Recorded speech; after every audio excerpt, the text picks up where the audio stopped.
BBC Three Counties Radio.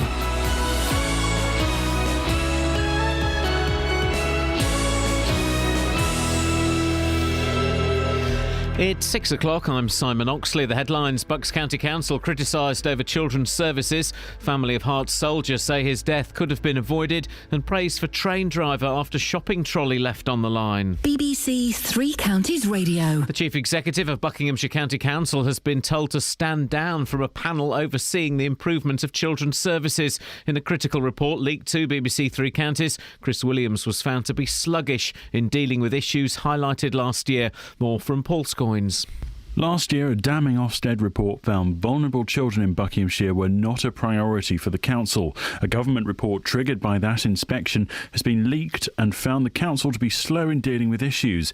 Terrible red tape was also found to be a problem when recruiting social workers. The family of a Hertfordshire soldier killed in a friendly fire incident in Afghanistan say his death could have been avoided if an inquiry into a missile system had been set up.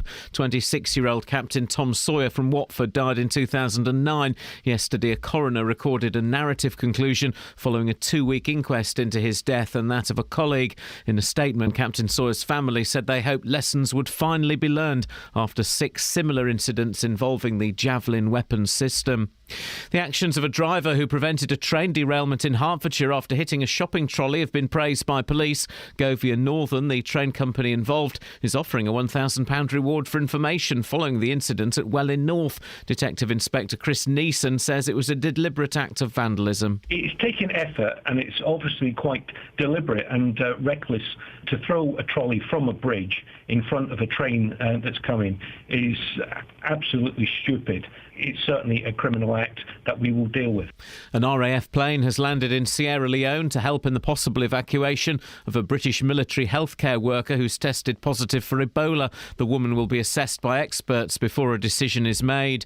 A teenager remains in custody after being arrested over an attack on a Watford supporter after last Saturday's game at Wolves. The 18-year-old was arrested yesterday morning. Father of 2, Nick Crewis, has been left critically injured. A fundraising page set up for the 44-year-old from Hemel Hempstead has now raised nearly £25,000. Production companies have been given extra help to shoot movies in Hertfordshire. All 10 councils have signed a charter, making it easier for crews to film in the county. Conservative Deputy Leader of the County Council, Chris Hayward, says it's an important step forward. Well, the one thing about Hertfordshire is we're never complacent about anything because things can change. Yes, it's quite true our film industry is doing well and we're delighted about that. But we're in a competitive environment. We have to compete with other parts of the country that also want to woo this business. So we can't stand still. We always have to be one jump ahead of the game. In sport, Chelsea are out of the Champions League after being held to a 2-2 draw by 10-man Paris Saint-Germain. Jose Mourinho's side drew 3-3 on aggregate after extra time, but went out on the away goals rule. The weather, a cloudy start, but bright or sunny intervals will develop. A maximum temperature 12 degrees Celsius. And you can get the latest news and sport online at bbc.co.uk/3 counties. Thank you, Simon. Morning, Iain Lee, BBC Three Counties Radio. I got up late this morning. I didn't wake up until 19 minutes past 4. Flip-de-dee. The panic that set in. And that panic rose and rose until at 25 minutes past 4 I got up. It's weird, that thing, isn't it? When you're in bed and your alarm goes off at whenever and you kind of I'm just going to lie here for 2 more minutes. What do those 2 minutes... Those 2 minutes don't get you anything. They don't buy you anything. I made it. We here. Should we do this shiz? Yeah? I love it when I almost say a swear word. Surprisingly, it's Kelly who reacts the most. Her tiny little rabbit-sized heart sinks. You could do that, Kelly. If ever you needed a heart transplant, and I pray to God you don't, you can have my rabbits. Oh, thank you. No worries. He's annoying.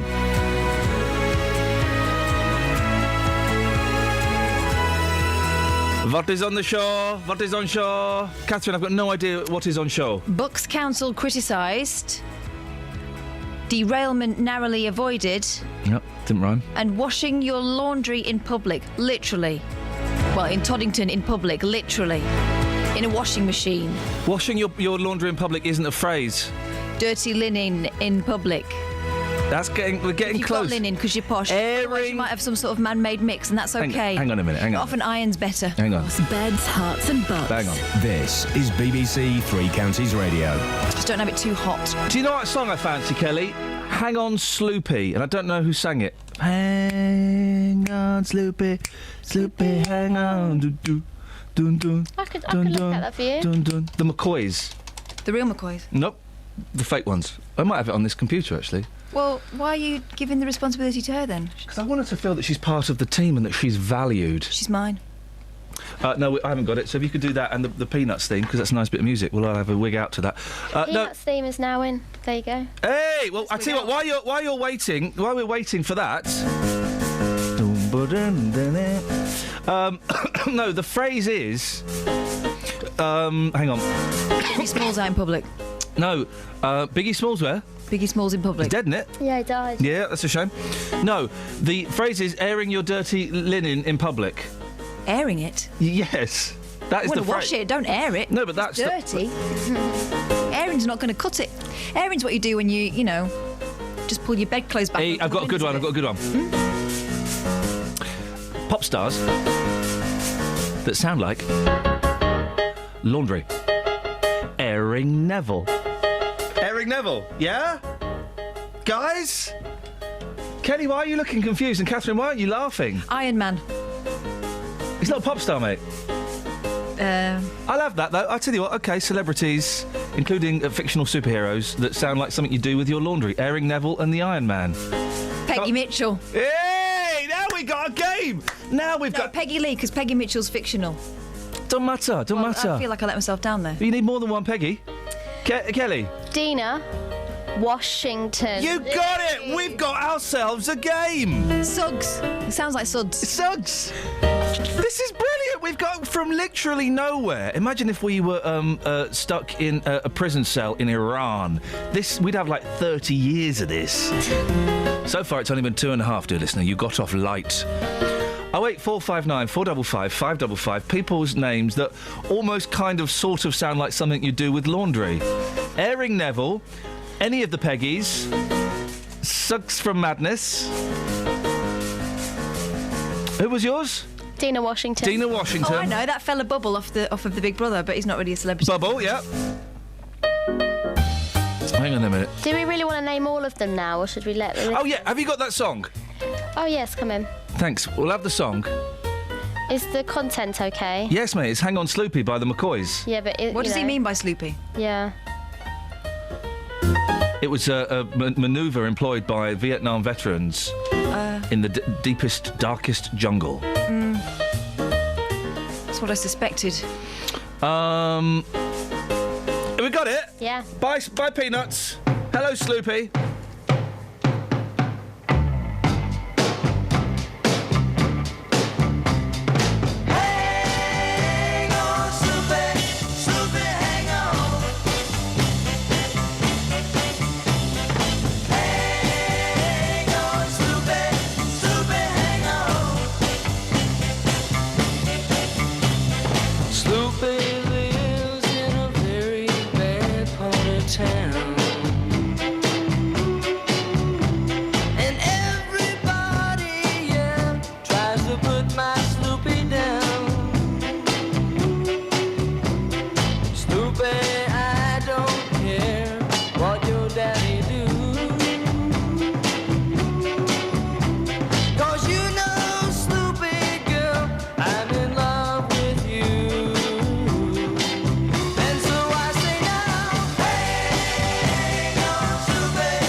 Iain Lee, BBC Three Counties Radio. Now, council leaders in Buckinghamshire were too slow to react to problems with children's services. That's according to a leaked government report seen by BBC Three Counties Radio. It was commissioned by the Department for Education after the county council was given an inadequate rating by Ofsted last August. Well, Paul Scoins has got more on this. Paul, why are the council leaders in the line of fire with this report? Well, Ian, they've been absolutely slammed in this report, which really says that they were sluggish to deal with some of the problems that were highlighted last year, and that is unfortunately something which has gone from the very top to the bottom, and it particularly highlights the chief executive of the council, Chris Williams, for not dealing with quickly things that came across his desk, reported up to him from officers, and also the political leadership, who it just seemed not to be a priority for them, the care of children in their responsibility. What more does the report say? Well, it shows that there's a lot of red tape in the organisation. So, for example, recruiting staff took a very long time. The line that I particularly thought was quite shocking was that it took 54 forms to recruit an agency social worker, and sometimes that would take a month. The report said it would only take a couple of days. And as a result of all of that red tape and the general feeling that things weren't changing, staff morale was very low. And this is, I suppose, a real concern when you're dealing with children in the most vulnerable positions who need the councils to step in and deal with them at desperate times. 54 forms? That sounds crazy. Yes, indeed. And unfortunately, they're not able to hold on to those staff as well. We've done this story before, Ian, on our show, when, we have problems with social workers who just, see London as a more lucrative option. And that happens in Hertfordshire too. But Buckinghamshire had a particular problem with it. And that was one of the issues that they were having. And the report was instigated after an Ofsted inspection last year, wasn't it? Yeah, that's right. Ofsted stepped in and had a look, and they found that the whole operation of children's services at the council was inadequate. And that really led to a number of investigations, not just within the own council itself, but the government stepping in, sending in this team of external investigators to have a look. And this is the report that is due to be published in several weeks. I've had it leaked to me and several others at Three Counties as well. And that report is now currently, this one we're talking about, is currently with the Minister, and he'll make some comments in the next couple of weeks. Who's this? So Chris Williams, the Chief Executive Chris Williams, what's his role in this, and what's he said? Well, as Chief Executive of the organisation, I suppose he is the man in charge of overseeing the way that Bucks County Council deals with its looked after children. They're called corporate parents. So basically they are essentially the parents of some of these children who either don't have parents or are in care. And he was overseeing the board which was changing the services after this bad report last year. And this report has called for him to step down from that. He accepts these findings, and he's going to do that. So he's stepping down from that board. There are obviously calls from opposition councillors and from other parties that he should resign, and also the leadership of the council should resign too. And the council's response, they've issued a statement, I'm assuming.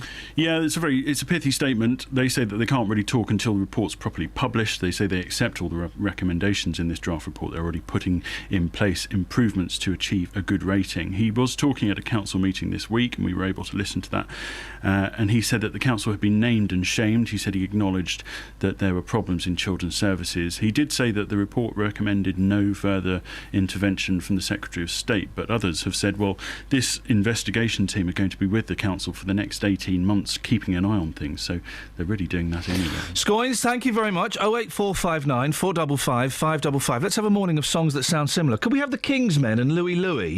Because it sounds exactly like Hang On Sloopy by the McCoys, but both are excellent. Both work. They just sound identical, I think. Okay. I tell you why I'm inspired by this. This isn't, but I'm back inspiring myself. I'm back-spired. The Pharrell Williams and Marvin Gaye. Has anyone played those two songs back to back? The Pharrell Williams and the Marvin Gaye. Well, apart from the court. Because apparently they don't sound alike. They just got the same vibe. No. No? I would suggest that they are too similar. Really? Yeah, I remember hearing it and thinking, gosh, that just sounds like... Can we get the two? And yeah, sure. I tell you what, let's get the two. We'll do that after 6:30. We'll get Dealey on, because he's a musical expert. And we'll chew the fat. We'll chew the fat with Dealey. That's a new feature.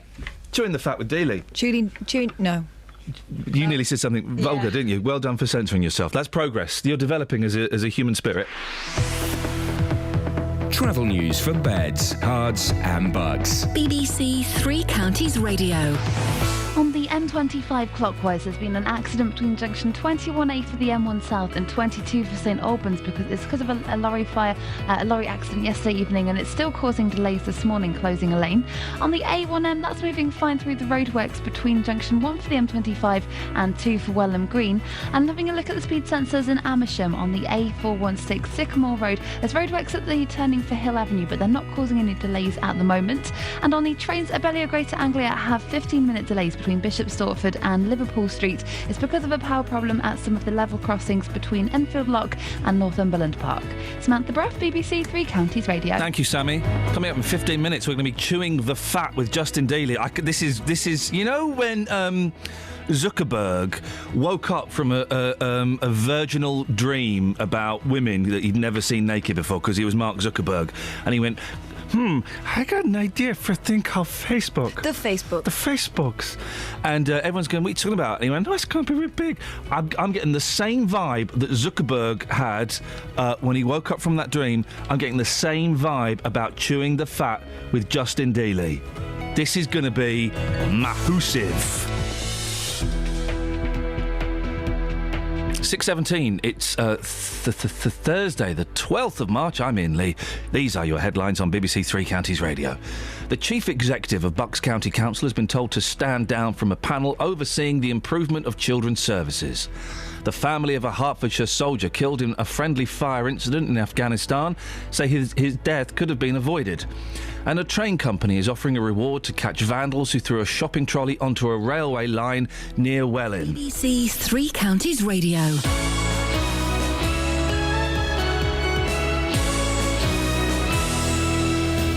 Every Sunday morning from 9. I play soul music. I've always had a deep love of soul music. Soul music is such happy music anyway. When I say soul music, I'm talking about Motown and Philadelphia. Tony Blackburn. The artists that I'd play really would be people like Luther Vandross, Alexandra and Neil, Sister Sledge, a lot of the Motown, Diana Ross and the Supremes. With 2 hours of great soul music for Sunday morning. There's some good new soul records that come out. I do include them, but they're mainly classics. Most people like hearing music from the 70s and 80s, and particularly the jazz funk era. Tony Blackburn. Music has been and always has been a very strong part of my life. Every You're a Sunday DJ, Tony. That's 9 why. On BBC. He's a DJ. That's why it's a strong part of his life. I mean, I don't want to, point out the obvious to him. He's a lovely gentleman, but he says his music's been a strong part of his life. Well, it's his job. Yeah, exactly. So, the people that sound like something you might do with washing, Airing Neville.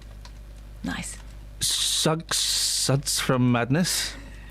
All of the Peggies. Yeah. And anything else. Chewing the fat with Justin Dealey coming up, and also songs that sound the same. Apparently, and if we could get these... Busy fingers today, please, young lady. She's on it. Slade Pedrick has suggested that Walk the Dinosaur... Who was that? Was Not Was? Yeah, sounds like... Uptown Funk. Yeah, it does. Someone's done a mashup. I tweeted it about 3 days ago. Is it? It's really good. Get the two on. Let's have them on. Do you want to hear that mashup? Yeah, sure, why not? Let's have the mashup. And 08459 455 555. This sounds like Hang On Sloopy. But this came first. The original and the best. The Kingsmen, Louie Louie. Although I don't think they actually did it first.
Gillespie Avenue. 08459 455 555. Thank you, Kingsman. Now, police have praised a train driver for preventing a train derailment in Hertfordshire after hitting a supermarket trolley left on the track. Rail operator Govia Northern is offering a £1,000 reward for information about last month's incident near Welwyn North. Well, Roger Perkins is their spokesman. Morning, Roger. Hello. So what happened? Well, it was at Welwyn Garden City. It was the 10th of February, Tuesday. And it was our 5:17 train going from Cambridge to London King's Cross, and some idiot had thrown a shopping trolley down onto the track. And what hasn't been reported is that a week later, another two from the same footbridge were lobbed down onto the track, which didn't cause any incident. This one, the one that happened the first week, the train hit it, it damaged the train. The train was then stranded for 2 hours. It was very fortunate it wasn't derailed. And there were passengers on board that train. I mean, there could have been serious injuries. As it was, I suppose they were lucky they were only delayed for 2 hours. But I mean, this kind of thing, it's unbelievable, really. So it's happened. So 3 trolleys have been chucked onto the track. One a serious incident where the train hit the trolley. How important was the driver's role in preventing anything worse happening there? Well, I mean, obviously, the driver's there in the cab. He can't move away from, he can't steer around a thing like that. What he has to do is very quickly hit those brakes, bring the train to a halt as quickly as he can, which of course he did, and then follow safety procedures to make sure that everyone stays on the train, which is the safest place to be. Is he all right, the driver? Because that must be a real shock to the system to see something, you're travelling on a train track, you expect it to be clear, and then something, is in the way. Well, this is one of the points. I mean, there are 2 really important things here I'd like to say. I mean, one, the safety of our passengers is paramount, and that's why we've put up this reward to identify whoever's doing this, because very clearly, it is a wanton act. It's something that it's not just mucking around, is it? I mean, someone here is thinking, I want to cause some harm. And then the second thing is absolutely the guy who's our colleague who's in the front of that train. They have a hard enough time as it is. I mean, sometimes people take their lives in front of trains as well. And on top of that, you get this, and you don't really know in the flash what it is you're necessarily facing there. So it's incredibly traumatic for our colleagues, the people who drive these trains. Roger, if people know the idiot or idiots that did this, how do they get in touch, and what do they do?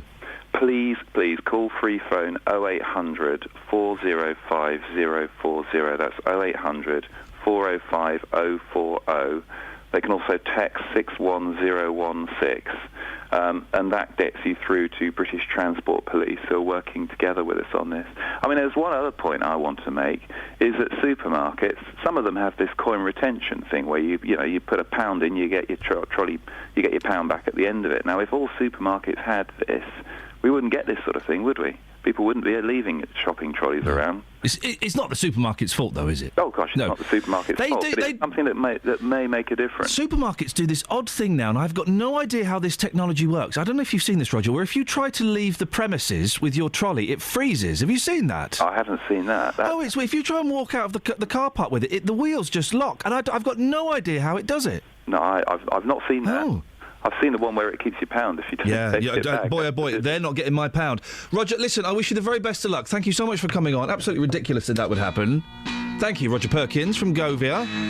How does that work, the trolley thing? If you try and leave the car park, the wheels locks. And also, if you've got your mate in there and you're bombing along, well, he can have a serious injury.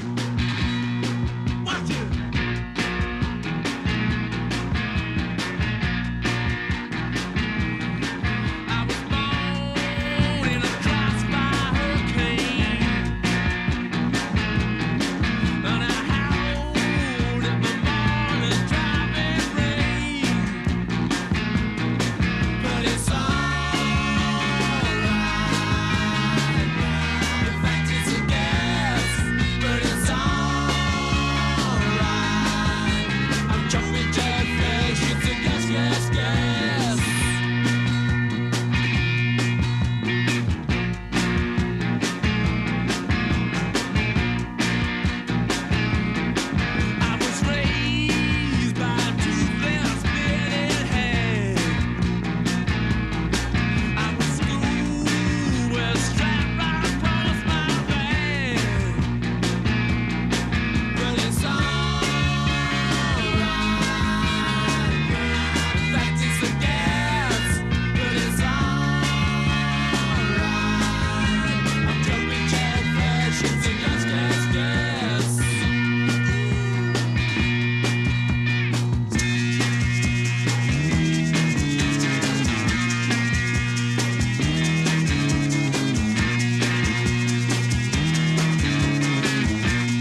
And Kelly, you pointed out something interesting about this song. What song did you say this sounded like? Jumpin' Jack Flash. Yeah, do you know why, mate? Because it is. Is Jumpin' Jack Flash, you plum? Travel news for beds, cards and bugs. BBC Three Counties Radio. On the M25 clockwise, there's a lane closed between junction 21A for the M1 South and 22 for St Albans. And having a look at the North Orbital Road on the speed sensors, it's starting to build up around the M25 junction 21A roundabout. In Milton Keynes on the A421 Standing Way, there's roadworks at the Kingston roundabout, so expect delays there later on. But it's not looking too bad at the moment, looking at the speed sensors. And on the trains, Abellio Greater Anglia are reporting 15-minute delays between Bishop Stortford and Liverpool Street. That's because of a power problem at some level crossings between Enfield Lock and Northumberland Park. Samantha Bruff, BBC Three Counties Radio. Across beds, hearts and bugs. This is BBC Three Counties Radio.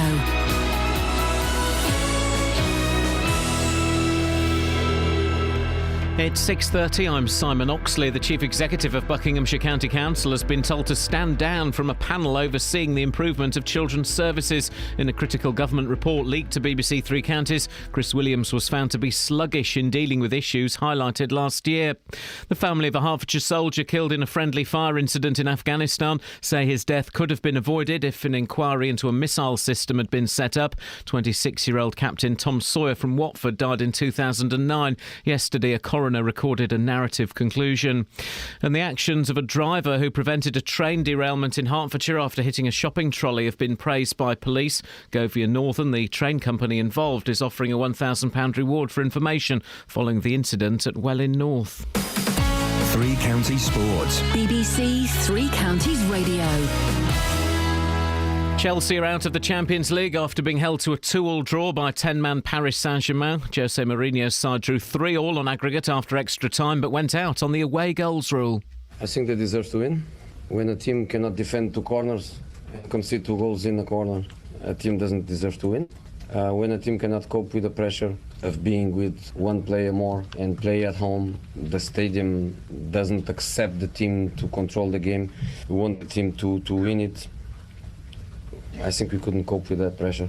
Elsewhere, Bayern Munich thrashed 10-man Shakhtar 7-0. Tonight, Everton, the only British side left in the Europa League, faced Dynamo Kiev at Goodison Park in their last 16 first-leg tie. And after winning the Queen Mother Champion Chase and the Coral Cup on day 2 of the Cheltenham Festival, trainer Paul Nicholls is looking for more success in today's feature, the World Hurdle. His winning jockey yesterday was Sam Twiston-Davis. Yeah, it was very, very important. It was something that obviously we needed to do as a team, was get Cheltenham rolling and have a good time. We've been very, very lucky and we've had a lot of good weekends, but a lot of people kind of judge you on your Cheltenham, so to get one on the board for Paul is absolutely brilliant. And then for Dodger to win, it is stuff dreams are made of. And what's the best bit about the week is we've still got 2 days left to do what we can. BBC Three Counties News and Sport. The next full bulletin is at 7. Call 08459 455 555. Keep them waiting. BBC Three Counties Radio. You happy? You happy with that one? I don't need that one. That one's a little bit Just limp. want that one. That one's a bit limp. You might need to tighten the nut. Oh, yeah, look at that. It's time for a new feature. We're chewing the fat with Justin Dealey. Yes, boss. You're right, boss. Hey, I'll tell you what, this morning... Yes, fella. Oh, I am high this morning, legally high. The music you have been playing, the Kingsmen, Louie, yes. Is it a great... I'm really...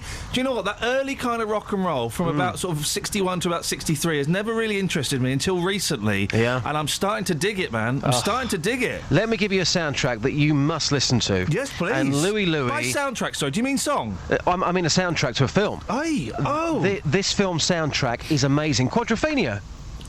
Louie's on there, Green Onions is on there, The Night Train by I don't James know the Brown. soundtrack album, I just know the album. I don't know the soundtrack album. Go and get the soundtrack album. I will buy it legally today, thank you. That's right. Now listen, you're a musical expert. Well, yeah. You didn't know what Pictures of Lily was about.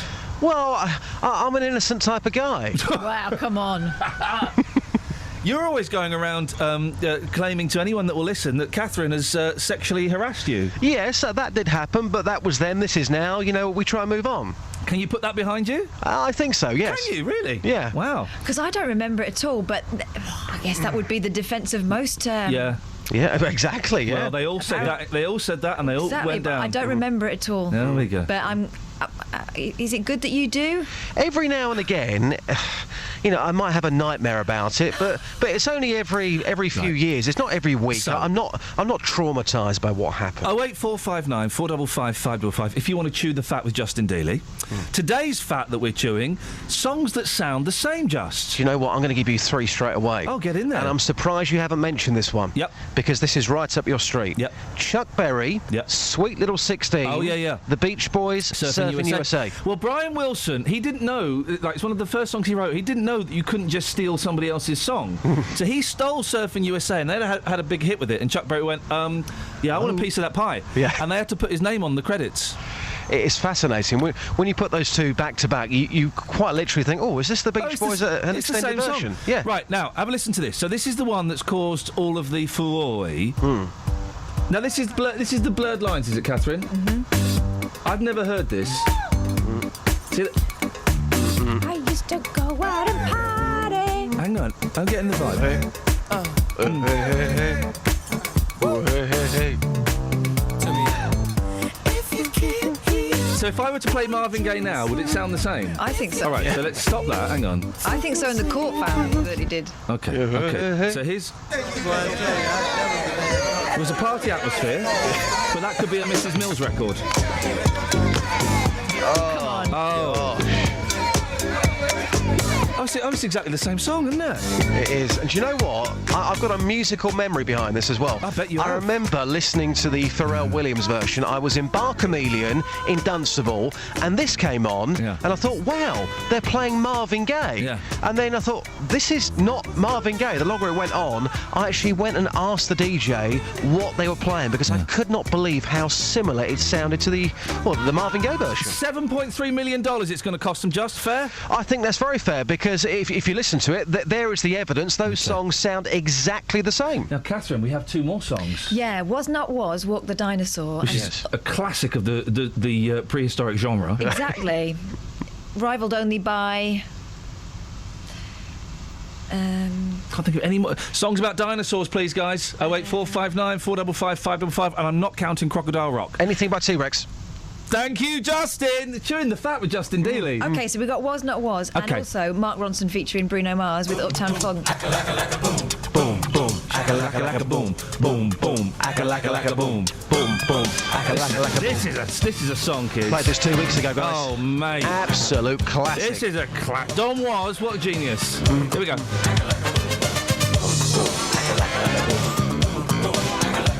Yeah. Like this 30 million years ago. Cigarette.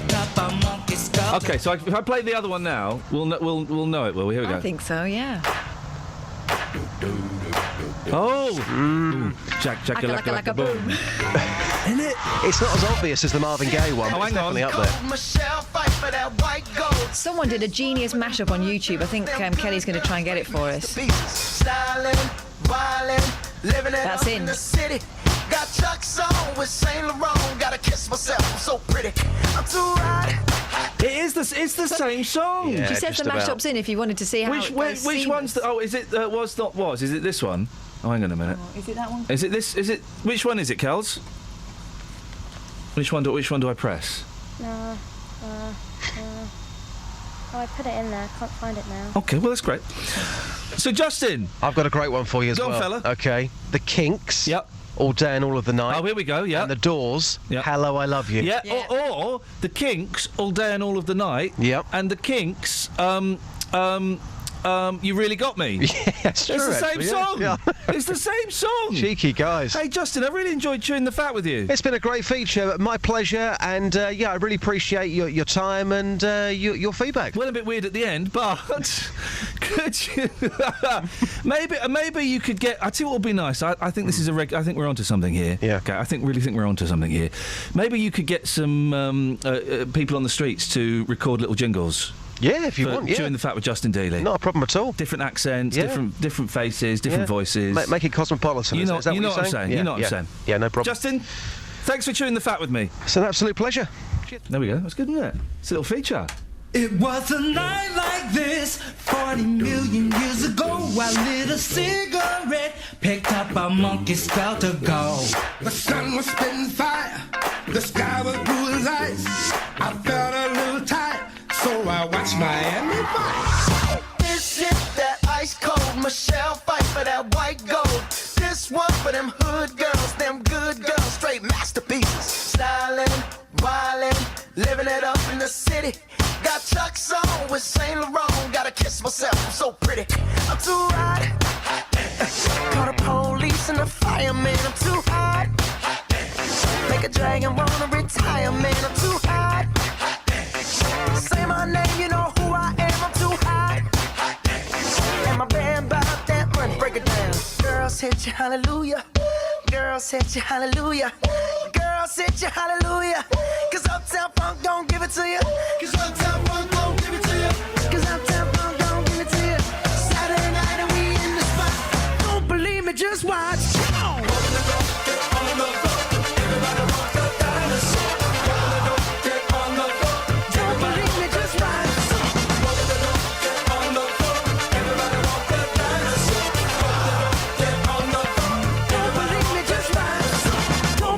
Just watch. Don't believe me, just watch. Don't believe me, just watch. Hey, hey, hey, oh! Stop. Wait a minute. Fill my cup, put some nigga in it. Take a sip, sign the check. Julio, get the stretch. Right to Harlem, Hollywood, Jackson, Mississippi. If we show up, we gon' show out. Smoother than a fresh drop skipping. I'm too hot. Call the police and the fireman. I'm too hot. Make a dragon wanna retire, man. I'm too hot. Bitch, say my name, you know who I am. I'm too hot. And my band bought that money. Break it down. Girls hit you, hallelujah. Girls hit you, hallelujah. Girls hit you, hallelujah. Cause Uptown Funk don't give it to you. Cause Uptown Funk don't give it to you. Cause Uptown Funk don't give it to you. Saturday night and we in the spot. Don't believe me, just watch. Come on.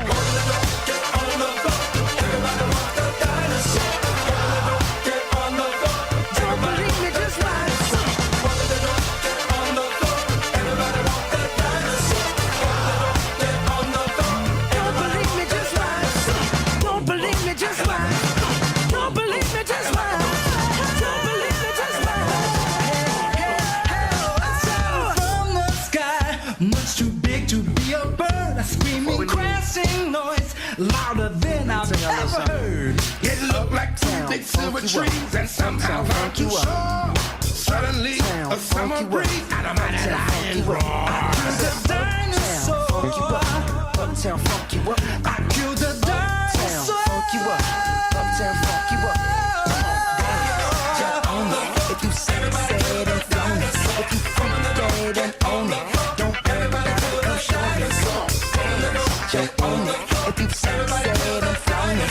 Saturday night and we in the spot. Don't believe it, just watch. Come on.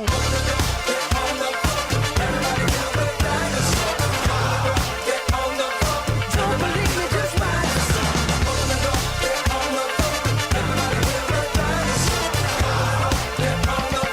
Don't believe me, just watch. Don't believe me, just watch. And thanks to Phil in Bedford, who's pointed out. Oops, upside your head. It said, oops, upside your head. Oops, upside your head. I said, oops, upside your head. I said, oops, upside your head.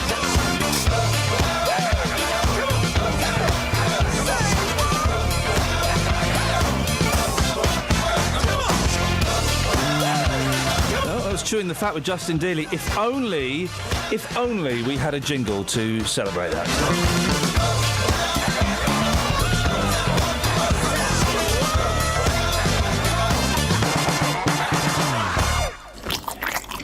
Chewing the fat with Justin D. Chewing.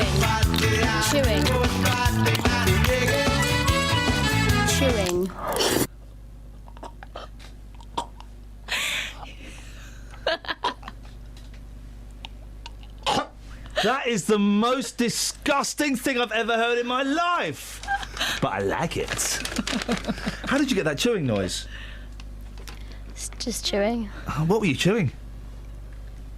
Really? Gosh, wowzers, at this time in the morning, Kelly Betts, you really do. Let's have that one more time. Chewing the fat with Justin Dealey. Chewing. You didn't just make that in about 45 seconds. Surely that must have taken you days. Minutes. You can tell that she sometimes works on like proper radio stations because there was actually a little bit of production values in there. But Was there? A smidge. it was this bit, not that bit. Chewing the fat. Six music, isn't it? Chewing. So, what does Six music sound like?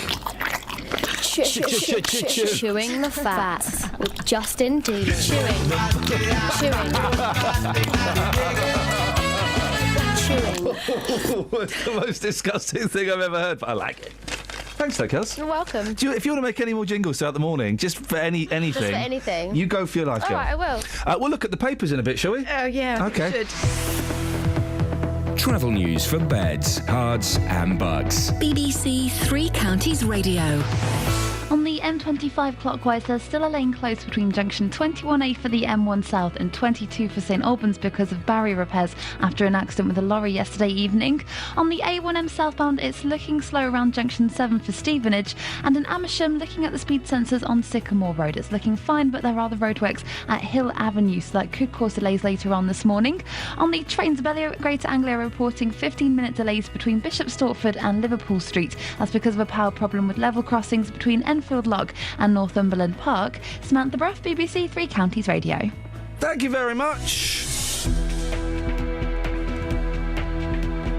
Right, 6:46 or thereabouts. It's Thursday the 12th of March. I'm Iain Lee. These are your headlines on BBC Three Counties Radio. The Chief Executive of Bucks County Council has been told to stand down from a panel overseeing the improvement of children's services. The family of a Hertfordshire soldier killed in a friendly fire incident in Afghanistan say his death could have been avoided. And a train company is offering a reward to catch vandals who threw a shopping trolley onto a railway line near Welling. Let's get the weather. Here's Elizabeth. Beds, Herts and Bucks weather. BBC Three Counties Radio. Morning. It's going to be a really nice day again across the three counties. We'll get away with it once more. Blue skies and sunshine. We're starting off the day on around 6 or 7 degrees Celsius. A little bit of cloud around. That should clear to give us at least some hazy sunshine through the morning, leading to long spells of sunshine in the afternoon. And we're looking at top temperatures today of up to 12 or even 13 Celsius across the three counties, which of course is 55 in Fahrenheit. Just a light southerly to southeasterly wind. Now, overnight tonight, there's a weather front coming in from the west, so things will cloud over, and we could just see some outbreaks of rain for a time. I think most likely over western areas of Buckinghamshire. The western extent of this rain is a little bit up for debate at the moment, but you could well wake up to a bit of a wet morning tomorrow.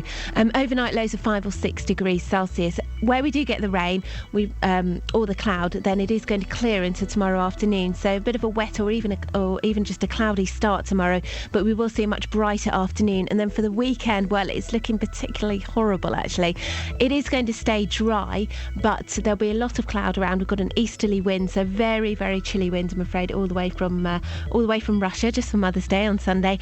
And we're looking at top temperatures of only around 7 or possibly 8 degrees Celsius. Just compare that to the 17 that we saw last weekend. That's the forecast. On FM, AM, online and digital radio. This is Iain Lee. On BBC Three Counties Radio. Songs that sound the same. Martin says Bus Stop by Graham Gouldman. I don't know that song. Noel Gallagher, Ballad of the Mighty. Well, all of them. Do you mean Bus Stop by the Hollies? No, he says Bus Stop by Graham Gouldman and Noel Gallagher, Ballad of the Mighty. I don't know. The only... I don't like Oasis, but then I thought, actually, there is one Oasis song I like. She's Electric. It's a good song, that, isn't it? The rest are rubbish. And here's the David says, it's an obvious one, Uptown Funk and the Really Wild Show theme. I don't know. Kelly, I'm really making you work today. What do you want? The Really Wild Show theme, please. Coming. What is she on? She's far too chilled. It's a little rabbit hut. Yeah, tiny. Or you could get the Really Wild Show thing, can you? Or you could get like a little battery from a dolly. I don't know the Really Wild Show theme. No. Well, we'll find it. little rabbit heart out there will sort it out for us. While she's doing that, we should probably have a look at the papers. Let's have a quick look. Yes. Furious councillors. This is in the Daily Mail. Sorry, Daily Express. Page 22. Morning. Underneath a rather delicious-looking lamb leg. Oh, I fancy a shank. Oh, anyway, so furious councillors have slammed a colleague who is moving to the US but refuses to quit his seat. Yeah. What? Yeah. Former banker Brian Riley. Former? Just to add extra celebrity interest, his daughter works for Sky Sports. Oh. He will move next month from his home in Hadley, Suffolk to Raleigh in North Carolina, but he has no plans to quit Suffolk County Council, where he's been sitting as a Tory, insisting he'll be able to keep in touch with issues by Skype. Now, he's had the Conservative whip removed, so he'll be standing as an independent, but he doesn't have to give up his seat till 2017. As long as he appears at 2 meetings a year, physically appears, that's all he's got to do. What a chancer. It's incredible, isn't it? 08459 455 555. Scott has tweeted in, why don't you get women to ring in with their own chewing noises? We can do that, it's an idea. But who is this who tweeted this? Let me just quickly do this, and then we've got to do Beavis introducing. So David says, one obvious songs that sounded like the Uptown Funk and the Really Wild Show theme. Well, let's just have this is Uptown Funk, okay? We all know this huge hit. Oops, upside your head. Boom, boom, shakalaka, boom, boom. Oops, upside your head. Oops. Right, so that's that. Now, I don't know the Really Wild Show theme, so let's see.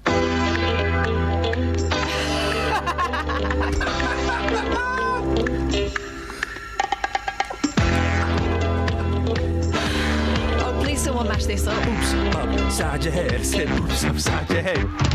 This goes to the... But this sounds like Was Not Was as well. What, the dinosaur? Yeah. Get on the floor. Everybody want the dinosaur. Open the door, get on the floor. This is a good bit of music, isn't it? It's a bit proggy for kids. Get on the floor. Everybody want the dinosaur. I think maybe... There was a monkey on the end of that, I'm sure. Manil's on the line. Good morning, Manil. Morning, Ian. How's it going? It's going really well, Manil. What have you got for us today? We got chewing noises for you. You've got some what, sorry? Chewing noises. Oh, for your very own noises? Yeah, sure. Manil, wait, you're a doctor, aren't you, Manil? Yeah, you're saying my name wrong, too. It's Manu. Manu? Yeah, Kelly's spelling. Kelly's spelling. Manu, I can only apologise. That's all right. It's like the football team. What? Manu. So, hang on, are you Manu or Manu? Manu, but people tend to call me Manu as well. Oh, yeah, well, you should slap those people around the head. I apologise, because I hate people getting names wrong. It's a basic. It's all right. So, Manu, you're going to chew for us. Yeah. Away you go. Ready?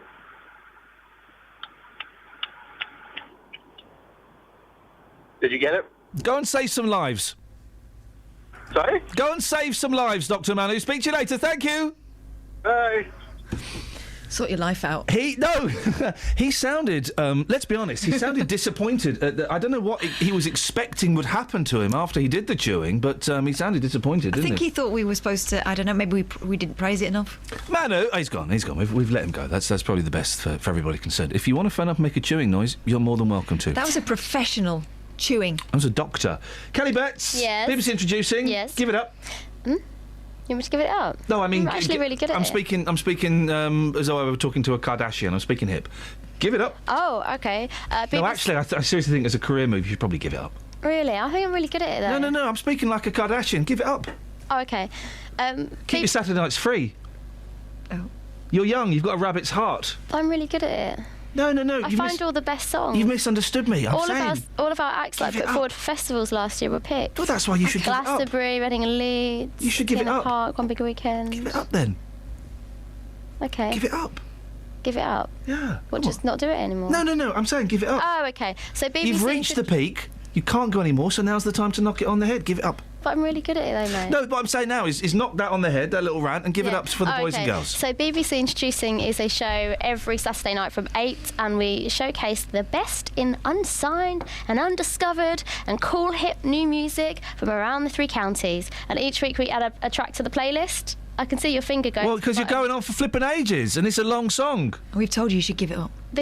But I'm really good at it. Please, just... This is Amber Run, they're from Buckinghamshire, it's Noah. Oh, you made me speak over it now. Well, I'm not making you speak over it now. Well, you are a bit. No. Because I've got a reply. Sword and bolt will be my throne. Oh, I'm proud of what I've built and the things that I've done.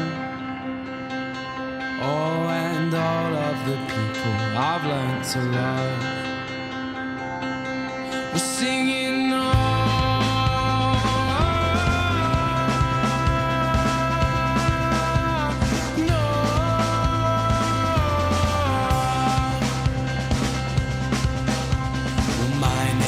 Judas, my hands are tied. Oh, and even my presence is a warning sign that wherever you go and whatever you do, oh, your past will always follow you. Singing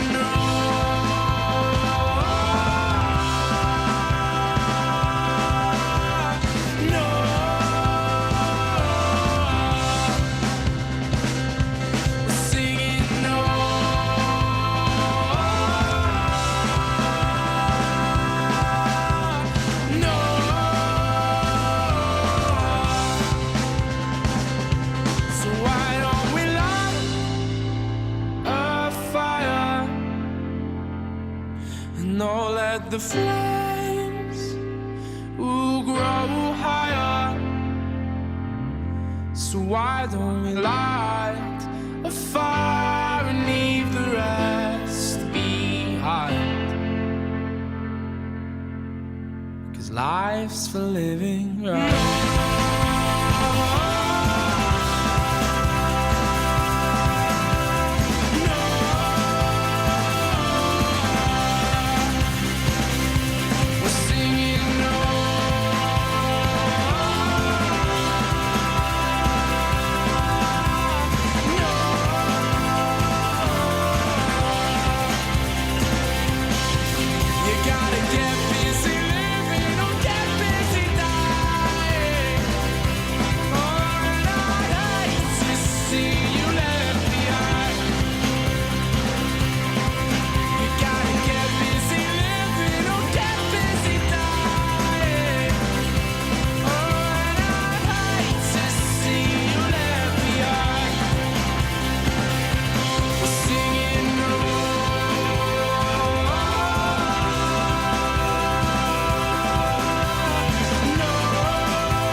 It was alright.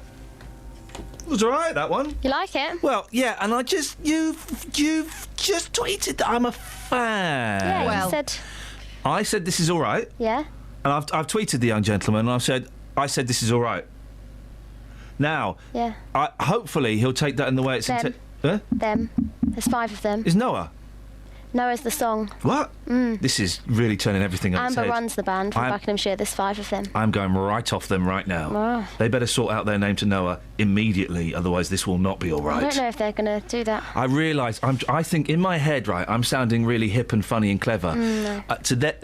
Yeah, to them it's just an old fart on a breakfast show.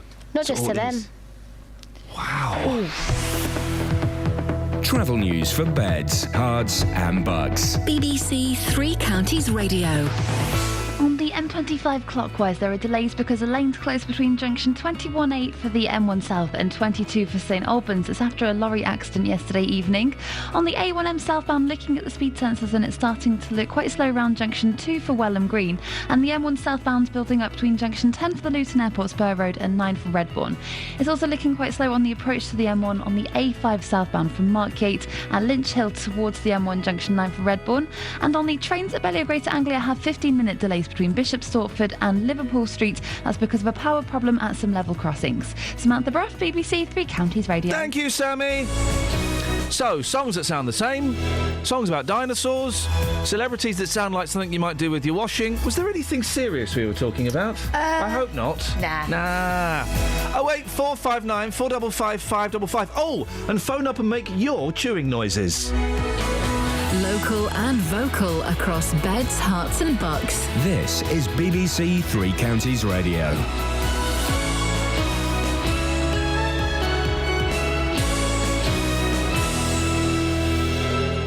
It's 7 o'clock. I'm Simon Oxley. The headlines: Bucks chief executive told to step down from Children's Services panel. Family of Hearts soldier say his death could have been avoided. And train company offers reward after shopping trolley thrown onto the track. BBC Three Counties Radio. The chief executive of Buckinghamshire County Council has been told to stand down from a panel overseeing the improvement of children's services. In a critical report leaked to BBC Three Counties, Chris Williams was found to be sluggish in dealing with issues highlighted last year. More from our political reporter Paul Scoynes. Last year, a damning Ofsted report found vulnerable children in Buckinghamshire were not a priority for the council. A government report triggered by that inspection has been leaked and found the council to be slow in dealing with issues. Terrible red tape was also found to be a problem when recruiting social workers. The family of a Hertfordshire soldier killed in a friendly fire incident in Afghanistan say his death could have been avoided if an inquiry into a missile system had been set up. 26-year-old Captain Tom Sawyer from Watford died in 2009. Yesterday, a coroner recorded a narrative conclusion following a 2-week inquest into his death and that of a colleague. In a statement, Captain Sawyer's family said they hoped lessons would finally be learned after 6 similar incidents involving the Javelin weapons system. A train company is offering a reward of £1,000 after vandals threw a shopping trolley onto a railway line in Hertfordshire. A train hit the trolley near Welwyn Garden City last month, but it's also been revealed that a week later 2 more trolleys were thrown onto the track. Detective Inspector Chris Neeson says it's a deliberate act of vandalism. It's taking effort and it's obviously quite deliberate and reckless to throw a trolley from a bridge in front of a train that's coming is absolutely stupid. It's certainly a criminal act that we will deal with. An RAF plane has landed in Sierra Leone to help in the possible evacuation of a British military healthcare worker who's tested positive for Ebola. The woman will be assessed by experts before a decision is made. A teenager remains in custody after being arrested over an attack on a Watford supporter after last Saturday's game at Wolves. The 18-year-old was arrested yesterday morning. Father of 2, Nick Crewis, has been left critically injured. A fundraising page set up for the 44-year-old from Hemel Hempstead has now raised nearly £25,000. Production companies have been given extra help to shoot movies in Hertfordshire. All 10 councils have signed a charter making it easier for crews to film in the county. Conservative Deputy Leader of the County Council, Chris Hayward, says it's an important step forward. Well, the one thing about Hertfordshire is we're never complacent about anything because things can change. Yes, it's quite true our film industry is doing well and we're delighted about that. But we're in a competitive environment. We have to compete with other parts of the country that also want to woo this business. So we can't stand still. We always have to be one jump ahead of the game. In sport, Chelsea are out of the Champions League after being held to a 2-2 draw by 10-man Paris Saint-Germain. Jose Mourinho's side drew 3-3 on aggregate after extra time but went out on the away goals rule.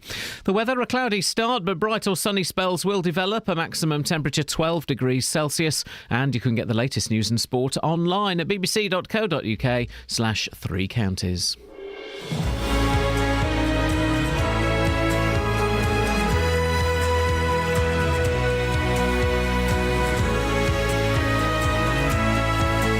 Morning, thank you, Simon. 3 minutes past 7. Songs to do with dinosaurs, songs that sound the same. Phone up, make a chewing noise. Oh, revenge. I've got to talk about revenge with the one story we wanted to do in the newspapers. And we're going to send Dealey out on it. Your stories of revenge, please. There is a disgusting story in the papers today It's very, very funny. But it's not... well, I'm not condoning it. It's illegal, but it's very, very funny. It involves balloons and a British Legion. 08459 455 555 is the phone number. Across beds, hearts and bucks. This is BBC Three Counties Radio. Now, council leaders in Bucks have been criticised for their handling of improvements to children's services. A leaked government report says council leader Martin Tett and Chief Executive Andrew Williams were sluggish to deal with problems. The report was commissioned by the Department for Education after the County Council was given an inadequate rating by Ofsted last August. Well, our reporter Paul Scoynes has been looking into this. What can you tell us about the report, Paul? Well, it's about, oh, sorry, it's about as bad as it gets, Ian. I mean, they were, as you say, criticised badly last year and told to change things, and because of that, the government sent these inspectors in to have a look. And what they found is that the council has been very slow in dealing with the problems that it's found in its children's services. And indeed, there seems to be an attitudinal problem. It doesn't see it as a priority. That was the main criticism in the report last year. This is children's services, and let's not forget this is the most vulnerable children in society. So they call them looked after children. These are children in care, potentially children who are being identified as needing to be put into care.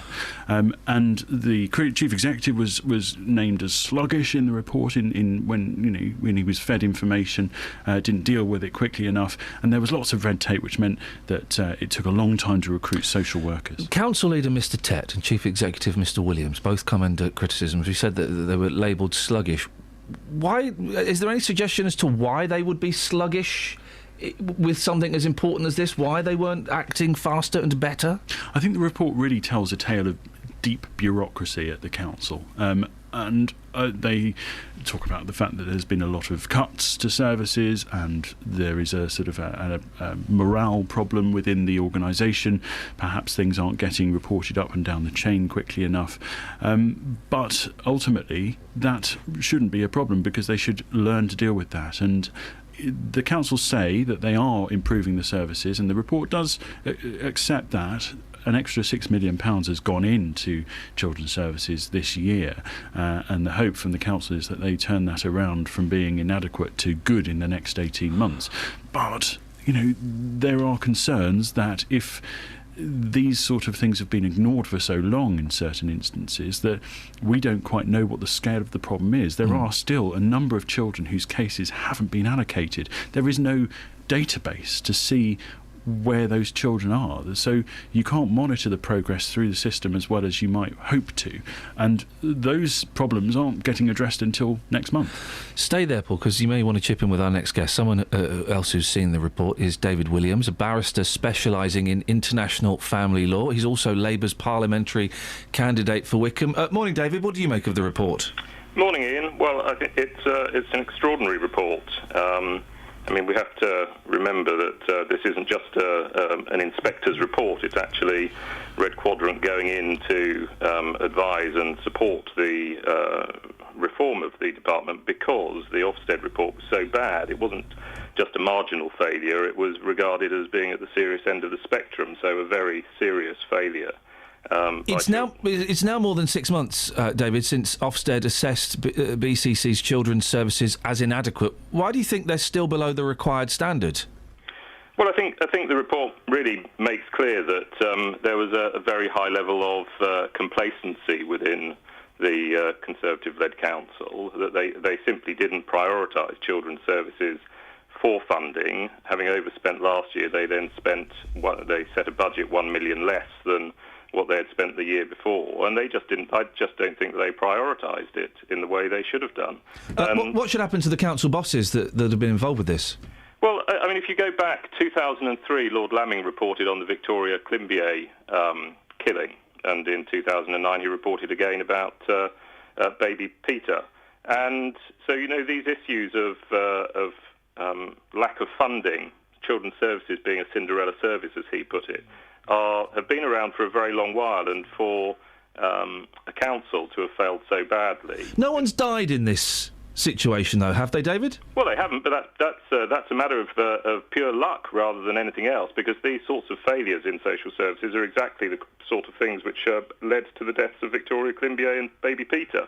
So I think it was complacency. It's a failure to prioritise children's services, a failure to allocate necessary funds, and as a result, they've had to pump in $6 million after the event, when if they'd put in $1 million or $2 million at the beginning of the year and prioritised it, they would have saved a lot more money. So I think really Martin Tett really needs to think about his position and probably should resign. I mean, ultimately the buck stops with him. I have to flag, of course, it's a Tory council and you are a Labour candidate, so you possibly would be more inclined to suggest they step down.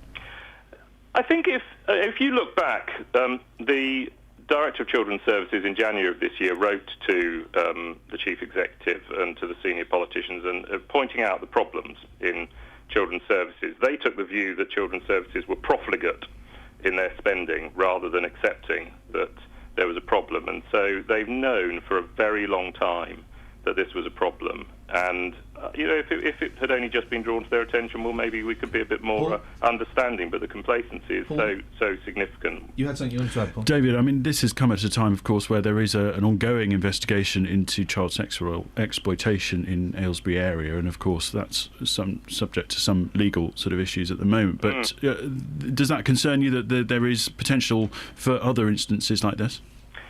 Well, absolutely. As I say, I think it's the prioritisation of children's services. It just wasn't recognised as an important service, I don't think.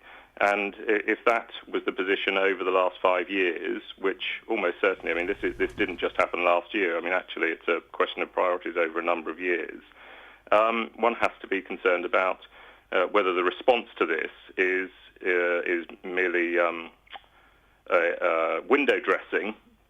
Because they've been so heavily criticised, and what will happen once the spotlight is taken away. I mean, when you've got Red Quadrant saying in their report that when Ofsted provided their inadequate report, that the response of the council was more concerned about protecting the tarnished reputation of the council rather than child protection, that's a pretty serious matter. David, thank you very much. David Williams, barrister specialising in international family law, as we have to be so cautious these days. He's also Labour's parliamentary candidate for Wickham. It's also worth noting, Ian, that the report does say that the council only acted when it was prompted to do so. So when a report told them to do something, it wasn't a proactive approach they were taking. It was very much in response to other things. And that's something that the report, not just from Red Quadrant, which is this sort of investigator, but also Ofsted have said needs to change in the future. Paul, thank you very much indeed. 08459 455 555. Across beds, hearts and bucks. This is Iain Lee. BBC Three Counties Radio.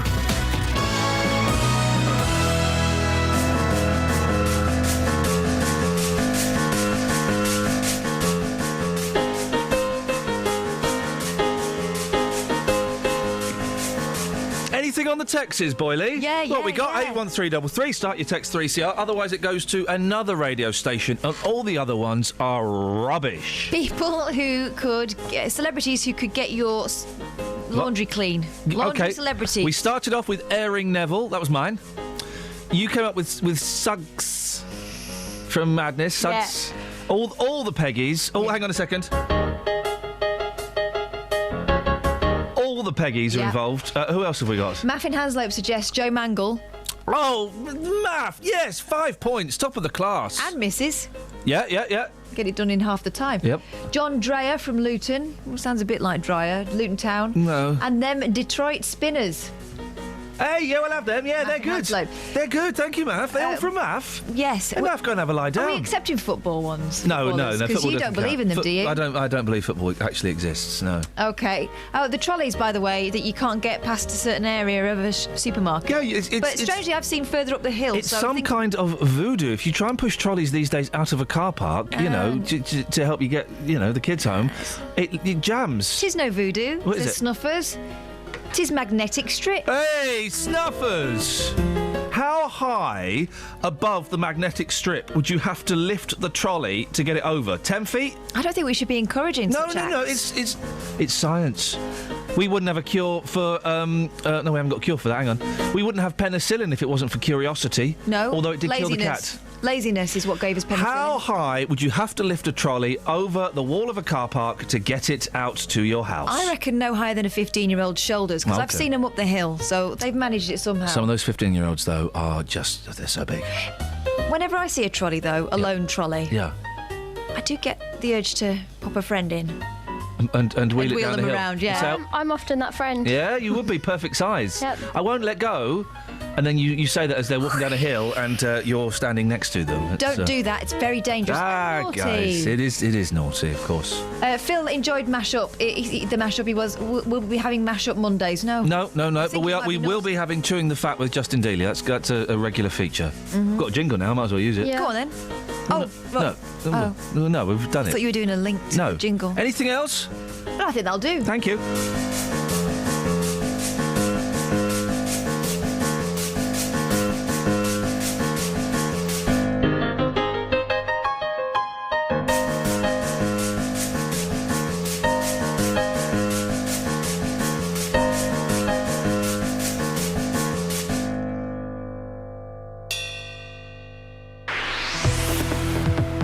Travel news for beds, cards and bugs. BBC Three Counties Radio. On the M25 clockwise, there are delays between junction 21A for the M1 South and junction 22 for St Albans because of an accident and barrier repairs going on there. On the M1 northbound, there is a lane closed between junction 11 for Dunstable Road and 12 for Flitwick because a lorry is broken down. It's causing delays, but it's also looking slow on the M1 southbound between junction 10 for the Luton Airport Spur Road and junction 9 for Redbourne. It's also looking slow on the approach on the A5 southbound on the speed sensors from Lynch Hill towards the M1 junction 9 at Redbourne. And having a look at the A1 Great North Road, that's beginning to look very slow between the Black Cat roundabout and the St Neots junction through the roadworks. On the trains, Bellevue Greater Anglia are reporting 15-minute delays between Bishop Stortford and Liverpool Street because of a power problem with some of the level crossings between Enfield Lock and Northumberland Park. And the 7:27 train from Milton Keynes Central to Manchester Piccadilly has been cancelled. Samantha Bruff, BBC Three Counties Radio. Thank you, Sammy. 7:16. Thursday, the 12th of March. I'm Iain Lee. These are your headlines on BBC Three Counties Radio. The Chief Executive of Bucks County Council has been told to stand down from a panel overseeing the improvement of children's services. The family of a Hertfordshire soldier killed in a friendly fire incident in Afghanistan say his death could have been avoided. And a train company is offering a reward to catch vandals who threw a shopping trolley onto a railway line near Welling. BBC Three Counties Radio.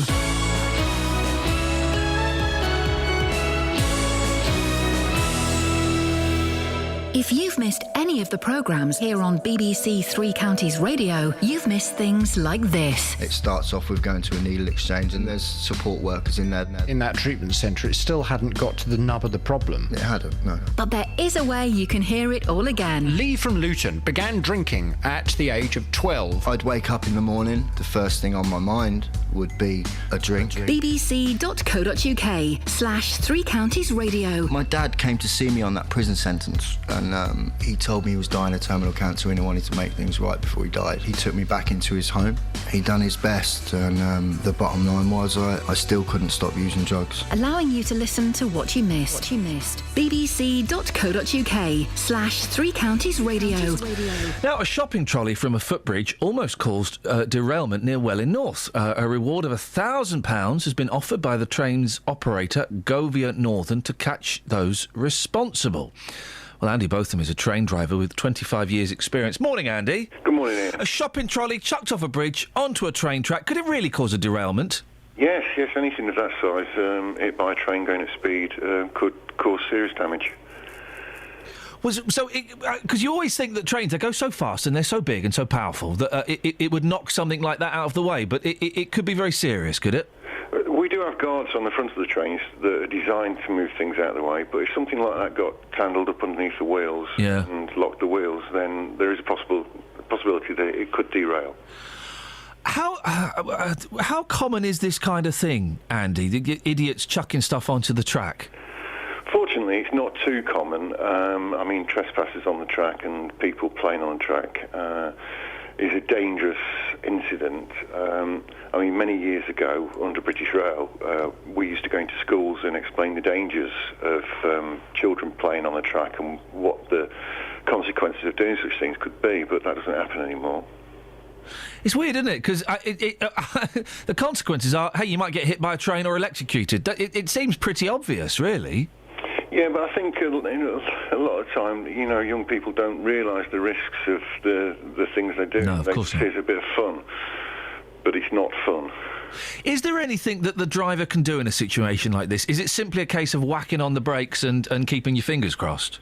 I'm afraid that's what it is. I mean, in a train, obviously, you can't swerve to miss something, and normally the speeds that we're travelling at, by the time you see something like that and apply the brakes, you've hit it, because braking in a train is not like braking in a car, because you've got steel wheels on steel rail. Obviously, the brakes aren't as severe as in a car. So, yes, by the time you've seen it, you've hit it. Have you ever hit anything, Andy? Yeah, I mean, many years ago, somebody put 2 concrete sleepers on the rail because they thought it'd be a bit of fun. And great fun. Yeah, I hit that at about 90 miles an hour, and luckily stayed on the rails, but damaged the train immensely. I was there for about 4 hours trying to get the train moving again. Blimey. Then to put 2 concrete sleepers on is going to take a bit of thought, and is going to take quite a bit of effort as well. Yeah, I mean, that's not children playing, that's people, that's considerable grown-up people doing it for malice. Andy, can I go off on a very slight tangent? And I appreciate your thoughts on this. Were you into trains when you were a little boy? Because it's kind of the old-fashioned, what do you want to be when you grow up? Oh, a train driver. Were you one of them? No, I'd never thought of being a train driver until I actually got the job. No. How did you end up doing it? I was in the building trade when I first, and building trade died down. I saw the job advertised in the paper, and I thought I'd go and try it over winter whilst the building trade picked up. Yeah. And I loved it and stayed there ever since. And is it exciting, or is it? I always imagined it might be a little bit dull because you're just going in a straight line. I know, but my office moves about at 125 miles an hour, rushing through the countryside. I watch the scenery change every day, the weather change, and, I love my job. Fair play, Andy. Listen, I'm glad we got people like you doing it. Thank you very much for your time. Thank you, Ian. Thank you, mate. Andy Botham, a train driver. 25 years experience. Didn't he describe that in a poetic way? I wasn't expecting that. His office moves at 120 miles an hour and he gets to see the scenery change every single day. I wasn't expecting that kind of romantic bent. You know what it is? He's got time to think. Here's the thing, right? Who do we send into... And I've heard this mentioned many times before. Kurt Vonnegut, my favourite author, was always banging on about this. Not always. Who do we send into space? We send pilots and scientists. Why don't we send poets? Let's send poets and artists into space, because they could come. But what they could come back and tell us would be much better than the scientist. I came back and I got some moon rock, and we found out that if you do a wee-wee in space, it floats around. All right, brilliant. Yeah, but that's the stuff you want to know. Well, no, but I want to know. I want to know what it's like. I don't want to go to space. I have no intention of ever going to space at all. Even when you can buy, what is it we're going to get next year? Space cars. No, driverless cars. Different thing. But I'm never going to go to space. But I want an real artist, someone who's amazing at literally painting pictures or describing things with words. I want to know that. Don't you think it would drive them mad? So? To be up there on their own all that time. How long are they going to go up there for? Ages. They go up there for ages. They go up there for months. Well, first of all, they're not going up there on their own. Secondly, they'll go up there for like a weekend or something. Oh, that's how it works, is it? You can go up to space for a weekend in a spaceship. Of course you can. Are you nuts? You don't have to go up there for months. Yeah, you've got to go up there for ages. You're thinking about the space station. Yeah. I saw it in a documentary once. No, mate. You can just go up there and float around. Flap some about. Female cosmonauts. There were some male Americans. Yeah, and they were making space babies. Jeez, when will we ever learn? Call 08459 455 555. BBC Three Counties Radio. So, there's a story in the paper today, and I'd like... Well, your stories of revenge. This is a particularly horrible story. Go carefully. I'm going to tread carefully, although I suspect... we've got young ears listening. But I suspect the young ears are going to love this more than the mums and dads. I think so too. My 5 and 3-year-olds would find this hilarious. And it's not hilarious. This fella, it went to court, all right? So this is serious, and this fella got found guilty and was fined. He made a considerable mess. A vengeful drinker... Your stories of revenge, please. A vengeful drinker caused £2,000 worth of damage to an ex-serviceman's bar by pelting it with balloons filled with poo. Charles McGeary, 49, carried out the foul attack after the Royal British Legion Club barred him. I wonder why they barred him, if that's how his mind works. Bob Wilson, secretary of the venue in South Tyneside, said, "It was disgusting. I don't even want to think about how he got the excrement into the balloons." 4 words. Ship in a bottle. But the ship in the bottle is a con. You pull it with a bit of string. So you build it, and also you build it in there. Yeah. So that's a con. You build it flat and put it in. He didn't build a poo in a balloon. I don't know how he did it. I mean, I don't want to think... How do they do that? I don't want to think. McGeary of South Shields... Oh, that's the hum of deals warming up. Get the defibrillator on him. McGeary of South Shields admitted criminal damage and harassment. He was given probation, tagged, and ordered to pay the club £1,000. Now, it's disgusting. A man put poo in balloons and then fired them.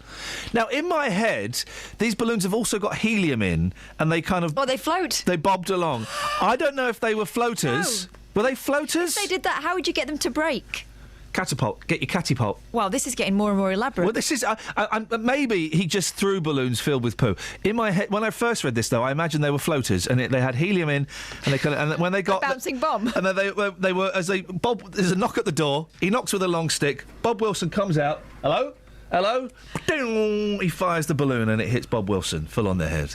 It's a disgusting story, Justin. It is disgusting, but I fully agree with disgusting and revenge stories, as you know. Are you prepared? And if you're not prepared to, I won't. Yep. Are you prepared to tell your story of revenge? This story made me think of you, mate. OK, no problem at all. You're going to tell it? Yeah, I will tell it, but are the listeners ready for this? Come on. Is the court ready for this? Is the Ofcom, the Daily Mail, ready for this? We're not encouraging this. Yeah. And it all turned out OK in the end. Dealey was a different man when he did this. Go on, Justin. I've got 2 stories, but I think the one which caused the most chaos was on a lad's holiday, and one of my friends... Hang on a second. I need to get some... I've got to tidy up my boxes here, because I need to get you some... By the way, I'm live in Toddington. Yep. And I'm reporting on a new 24/7 laundrette here, which is open air. Shut up. No, seriously. Shut up. No, it's open air. It's an open air laundrette.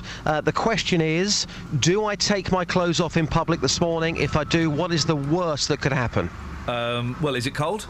It's not very cold, no. Well, then I'm just thinking about management issues, you know? Let's hear your story of revenge, Justin. Okay. So I was on a lad's holiday, and one of my friends, Adam, was being a pain in the backside, and he was annoying me so much. And I just thought, you know what, I'm not going to take this anymore, because I've asked him to calm down. He's simply not listening to me. So I said, OK, boys, I'm now going to go back to the room. I'm feeling slightly tired. I went back to the room, and I went into the kitchen. I got a plastic carrier bag, and I took that to the toilet with me. I then carried that bag into the main lounge area. My friend Adam had a specific seat in that lounge that he used to enjoy relaxing on after he'd been by the pool.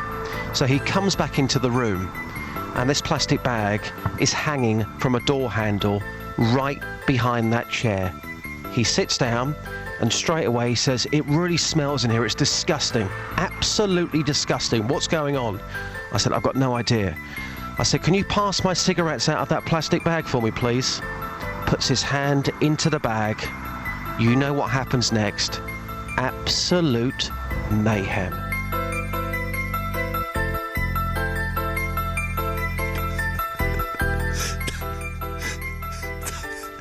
That wasn't even the story I was thinking about.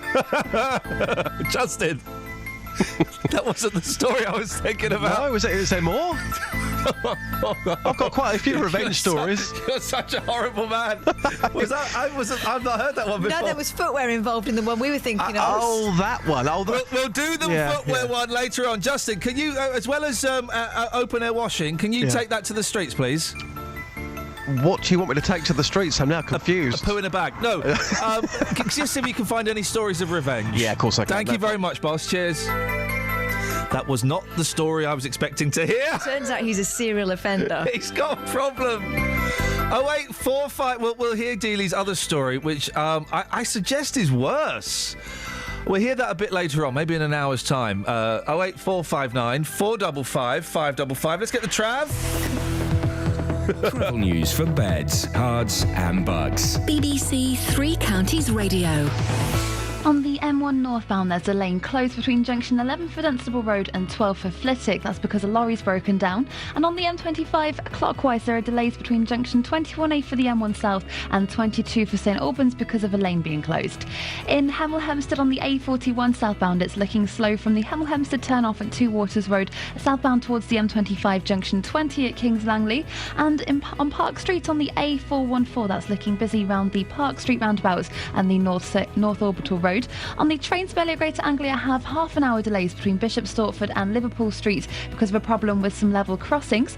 And looking at the train departure boards, the 7:55 service from Bedford to London St Pancras has been cancelled. Samantha Bruff, BBC Three Counties Radio. Across beds, hearts and bugs. This is BBC Three Counties Radio.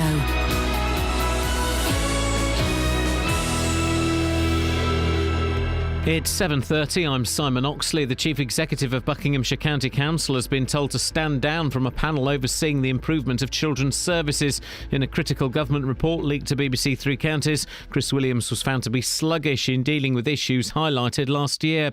The family of a Hertfordshire soldier killed in a friendly fire incident in Afghanistan say his death could have been avoided if an inquiry into a missile system had been set up. 26-year-old Captain Tom Sawyer from Watford died in 2009. Yesterday, a coroner recorded a narrative conclusion following a 2-week inquest.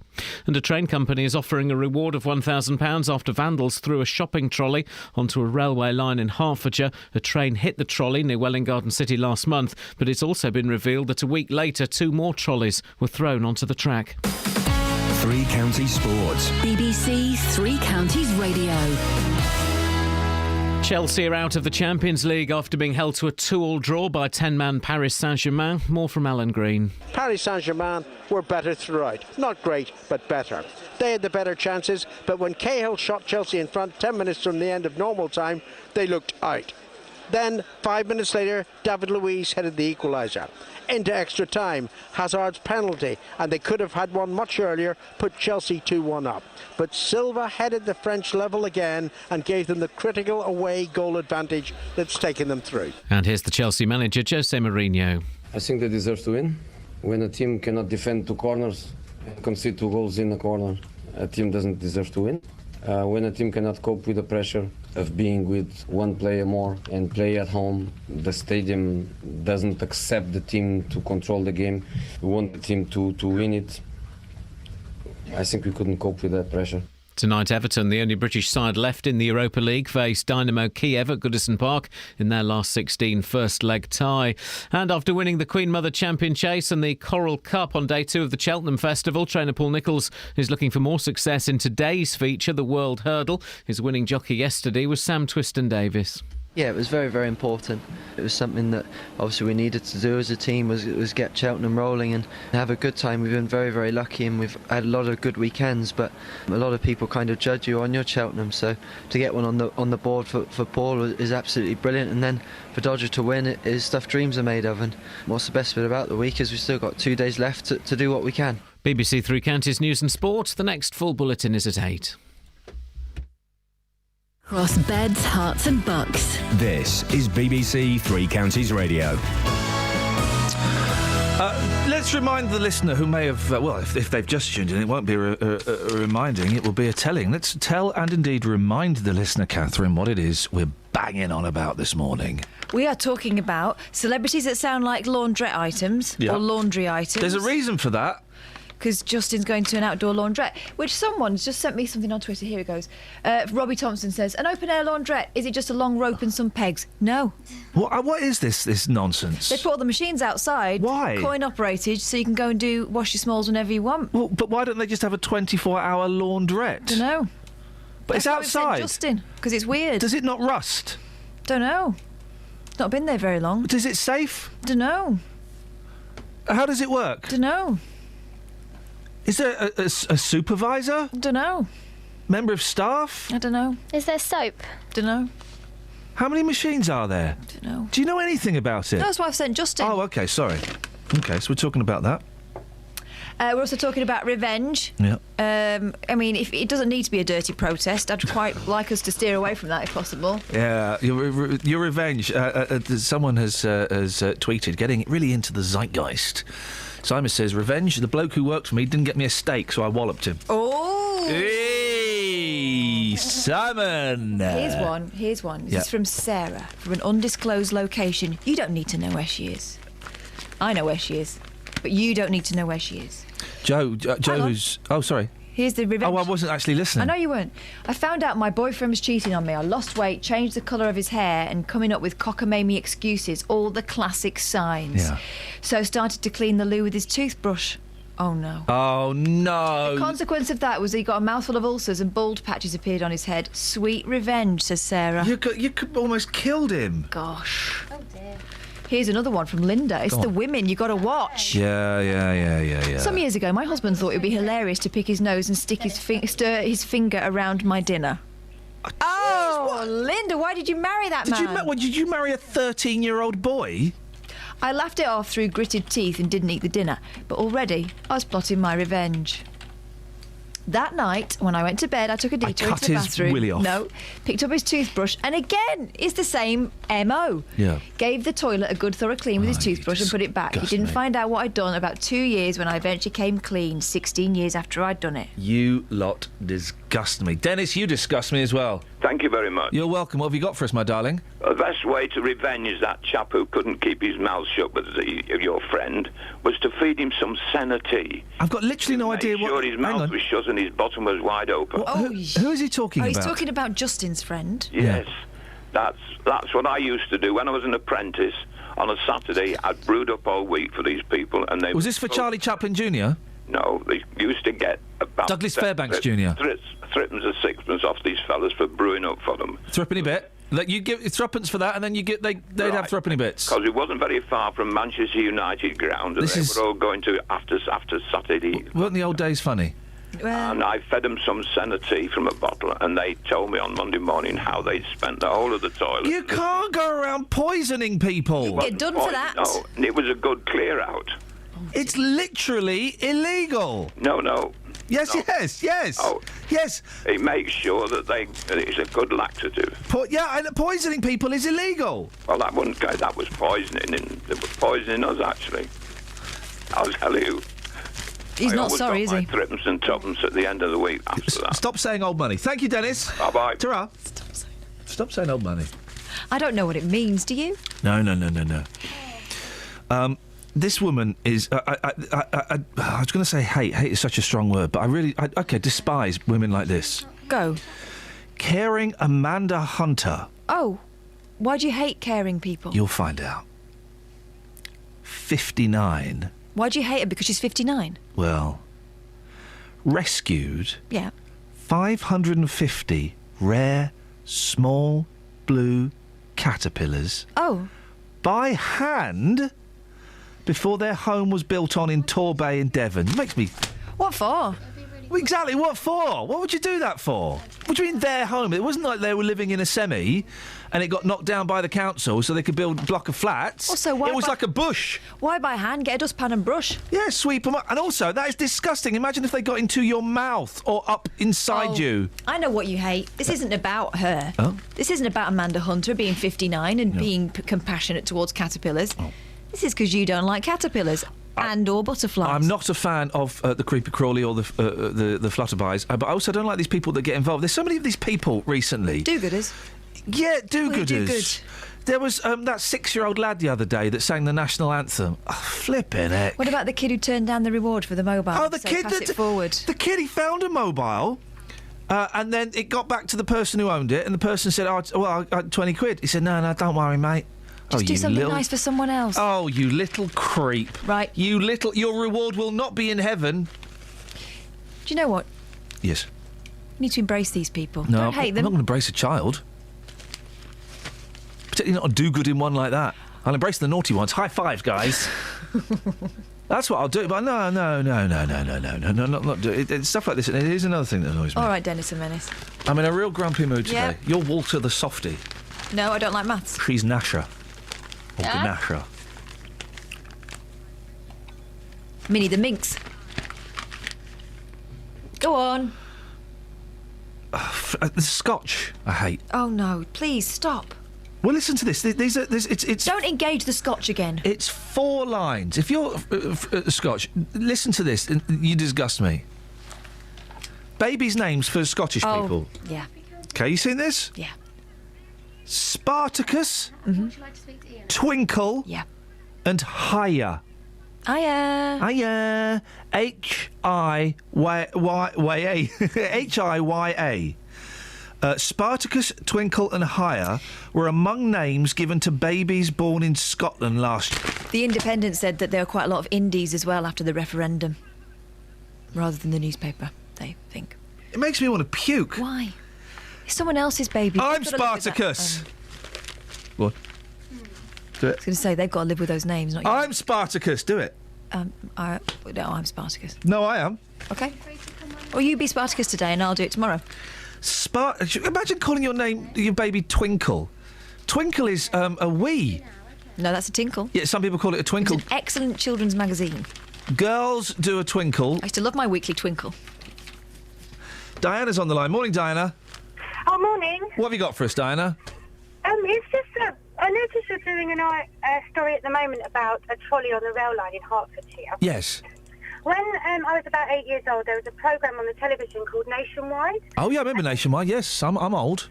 They showed a public service video which was filmed in Hertfordshire on, I believe, the disused Nicky railway line. Oh, yeah. And it was quite horrific, and I remember having nightmares as a child. And I always wondered who had actually taken part in that show, and it must have been a local school. You can now watch it on YouTube. Oh. There was a public service information video. British Broadcast Federation, I think it was. Who's in it? Is it someone like Eddie Redmayne or, Benedict Cumberbatch or someone that's now really famous? No, it's just a load of school children in Hertfordshire. Yeah. But it's an alternative sports stadium. It's quite unusual and must have taken place around the railway line. Oh. And I was just wondering maybe if anyone was out there listening and was actually in that video. Right, because- OK, let's try and we're like Justin Lee Collins, not the shouting at women bit. The bringing people back together bit. So Yeah. when did this go out, Diana? Do you know? 1977. Yeah. Oh, crikey. Okay. Those public information films were terrifying. I remember one about some kids playing in a barn, and a rusty old mattress or some machinery or something, a bedstead, falls on them and crushes them. I remember that vividly. They were And horrifying. the kids with the kite, and it gets caught in the electric pylon. Yes, exactly. It's just like that, and it's filmed on a railway line, and I Right. think it's the old Nicky line in Hemel Hempstead. Diana, it's out there. If anybody knows, maybe it was your mum and dad, maybe it was you, or you're in that video. Let's get you back together. Let's get you out on a train track and take a picture. Thank you, Diana. These days, when kids watch cartoons, there's always a thing that flashes up saying mild peril. We were terrified from the moment we could watch the television. with those Guys, things. listen, unless you, I'm sure Ruth in St Albans would agree with me, unless you're hitting a cat in the face with a frying pan, its face is always going to turn out to be frying pan shaped, isn't it? Or dropping an anvil on its head, so that its head goes flat, and then it pops up and it puts its thumb in its mouth, goes and makes its head pop back into shape. Yeah. You know what I'm talking about, don't you, Ruth? Yeah. Yeah, of course you do. What have you got for us, Ruth? I just wanted to say hi and thank you for coming to our school yesterday. Oh, were you in the audience yesterday? Yeah. For those who don't know, Catherine and I went and spoke. It's St Albans Girls' School, wasn't it? I've got the title right. We went and spoke to. Well, we thought it was going to be about 30 young women. We thought it'd be a class. It was the entire year 10. It was 200. And then the teacher says, well, we've got 200 coming in. And Catherine and I, were pretending to be really cool. And inside we're going, and we spoke about working in radio. By the way, if anyone wants us to come and do it, send me an email. Now, Ruth, could you tell it was only the second time we'd ever done that? No. Oh. Was it in any way interesting, or was it all a bit of a DOS? Oh, I found it really interesting. Did you? Yeah. Did you ask any of the questions? No. Okay. Which side were you sitting on? I'm trying to work out which one you are. I was sitting on your right. Okay, I remember. On my Ruth. right. Yeah, I remember. Ruth. Yeah. Okay. Middle or back? Because at the back they were quite loud, weren't they? They were asking the questions. Yeah, big gobby at the back. Sort of middle-ish. Middle-ish. Middle-ish. Yeah. Near the English teacher with the lovely lipstick. Yeah. No, actually, a bit behind her. Right, got you. I know which one you are. Ruth, first of all, you're very kind, for listening to us talk for an hour, and to phone up and thank you. And I'm assuming, what, are you going to send us money as well? I mean, that was never discussed, but that's certainly open, that, you know, if you want to put a tenner in an envelope. Was it any use to you, Ruth? What I'm going to say the most patronising question in the world, but I'm going to say it because I'm a dad and I can patronise. What do you want to be when you grow up? I'm not sure. I sort of like the idea of acting or something like that. Yeah. But I also like the idea of being a research zoologist and looking and studying animals and stuff. Go and do that. Go and do that. That sounds important and stuff. Is that your dad telling you what you're going to do? No, that's my dad being loud as usual. Be quiet, Dad. Telling someone else. We're listening to Ruth's dreams and hopes and futures and aspirations. Hey, a zoologist sounds fun. Yeah. But acting sounds fun too. Yeah. Now, you remember when you said you wanted to be an actor and people laughed you off? Yeah. Oh, yeah. The people did. People said, "Oh, you'll never get a job in this industry." Well, you know, I'm feeding my kids. Do you remember that thing I said to you yesterday about believe you'll be the exception? Work hard and believe you'll be the exception. It applies to all sorts of things, and acting's the same. If you really want to do it, go for it. Okay, thank you. Ruth, really nice to have spoken to you and your peers yesterday, and thank you very much for calling up. Okay, thank you. Cheers, Ruth. Ta-ta. There we go. What a nice young lady. And they were all... I was genuinely... We did gulp when we were told, it's going to be 200 young women. Yay. 14, 15 years old. I was kind of terrified of big gangs of 15-year-old girls when I was a 15-year-old girl. I was trying to speak hip to them, right? And there was the point, you'll know this, the point when I realised I'm a 41-year-old dad of boys, and I've never been able to speak to 15-year-old girls, even when I was a 15-year-old boy. And I was trying to sound hip, and I started talking about the Backstreet Boys. It turns out they're not a thing anymore. Yeah. Next time, try NSYNC. Thank you very much indeed. Thank you, Ruth. 08459 455 555. Travel news for beds, cards and bugs. BBC Three Counties Radio. On the M1 northbound, there are delays between junction 11 for Dunstable Road and 12 for Flitwick because a lorry's broken down. And the M25 clockwise is very slow from junction 21A for the M1 south and 22 for St Albans because of the barrier repairs after a lorry accident yesterday. In Aylesbury on Elmhurst Road, that's looking slow from Brereton Road towards the A41 Bicester Road. And on the A1 Great North Road, that's very slow through the roadworks around the Black Cat roundabout. It's slowest from the St Neots Junction southbound towards the Black Cat roundabout. And on the trains at Belly Greater Anglia have half-hour delays between Bishop Stortford and Liverpool Street. It's because of a problem with some of the level crossings, and it's also affecting the Stansted Express. And the 7:55 train from Bedford to London has been cancelled. Samantha Bruff, BBC Three Counties. Oh no! What? Oh no! Flippin' heck!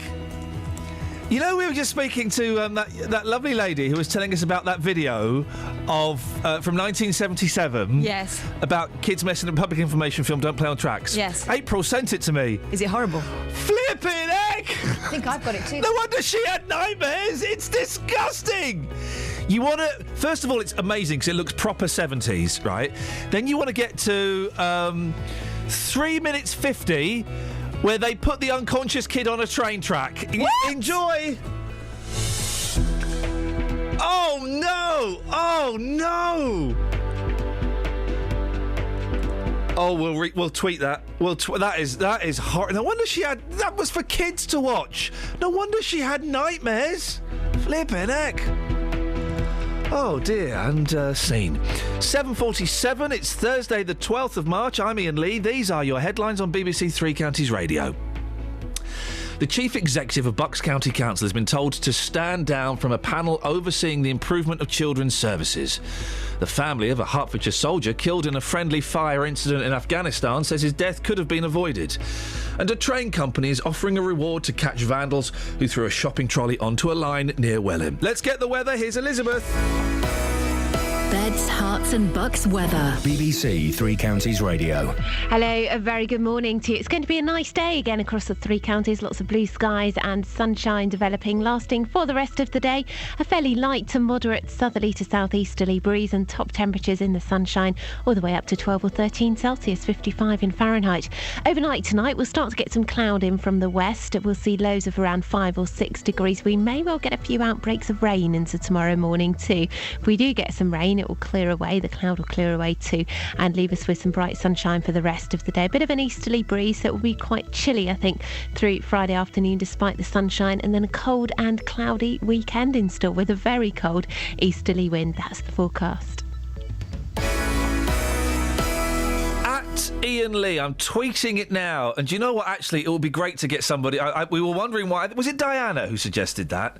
We were wondering why she was mentioning it and why we'd want to get these people back together. But actually, I'm going to tweet the therapy by the looks of it. I'm going to tweet it now. Every weekday morning. Coming up at 9 on the Big Phone in this morning. Is it a good idea to make jobless teenagers work for their benefits? How would you like this country to stand up to President Putin? Are you surprised to see British people being blatantly racist? The JVS Show. I think we've got to get over this issue about racism doesn't exist. It has existed. It will probably carry on existing. What I wanted to say is they've got this completely the wrong way around. You know, that is also true. That is also true. You will always get some, but they are such a minority. I think the man's a buffoon. Get him up, get him out of bed, give him a sense of purpose. The JVS Show. Do you think we have got to, as a country, start taking this issue more seriously? Every weekday morning on BBC Three Counties Radio.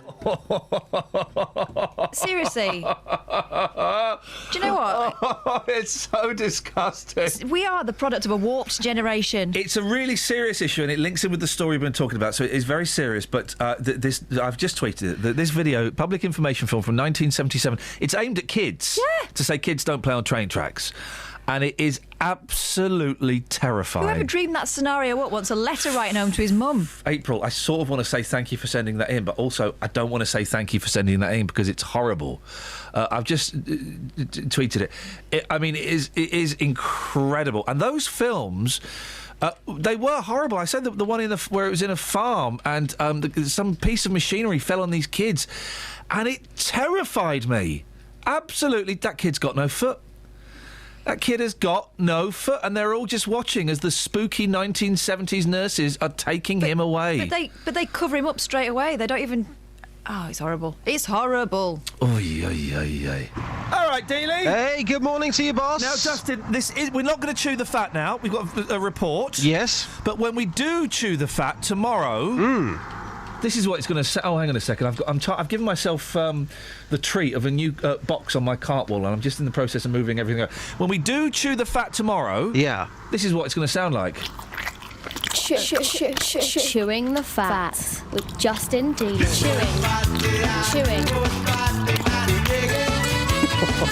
Chewing. That's very, very good. Very, very good. Yeah.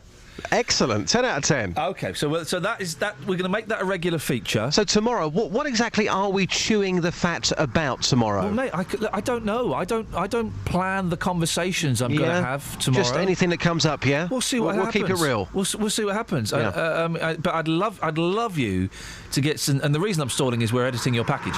Just so you know what's going on behind the scenes. I'd love you to get some voices chewing the fat with Justin. It'd be an absolute pleasure. I'd love you to get... your mate, the Aussie singer, Peter Andre. Well, the thing is, Pete, he voiced up some jingles for us a few months ago. Yeah. He has been slightly busy recently. Doing what? Well, he's just been, doing a lot of public appearances. He's been busy working for Iceland. Plus, he's a brilliant dad.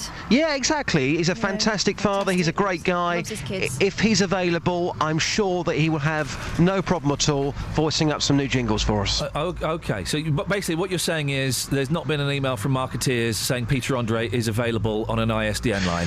Listen, Ian, Pete, we go back a long way. We go back a long, long way. Yeah. Yeah.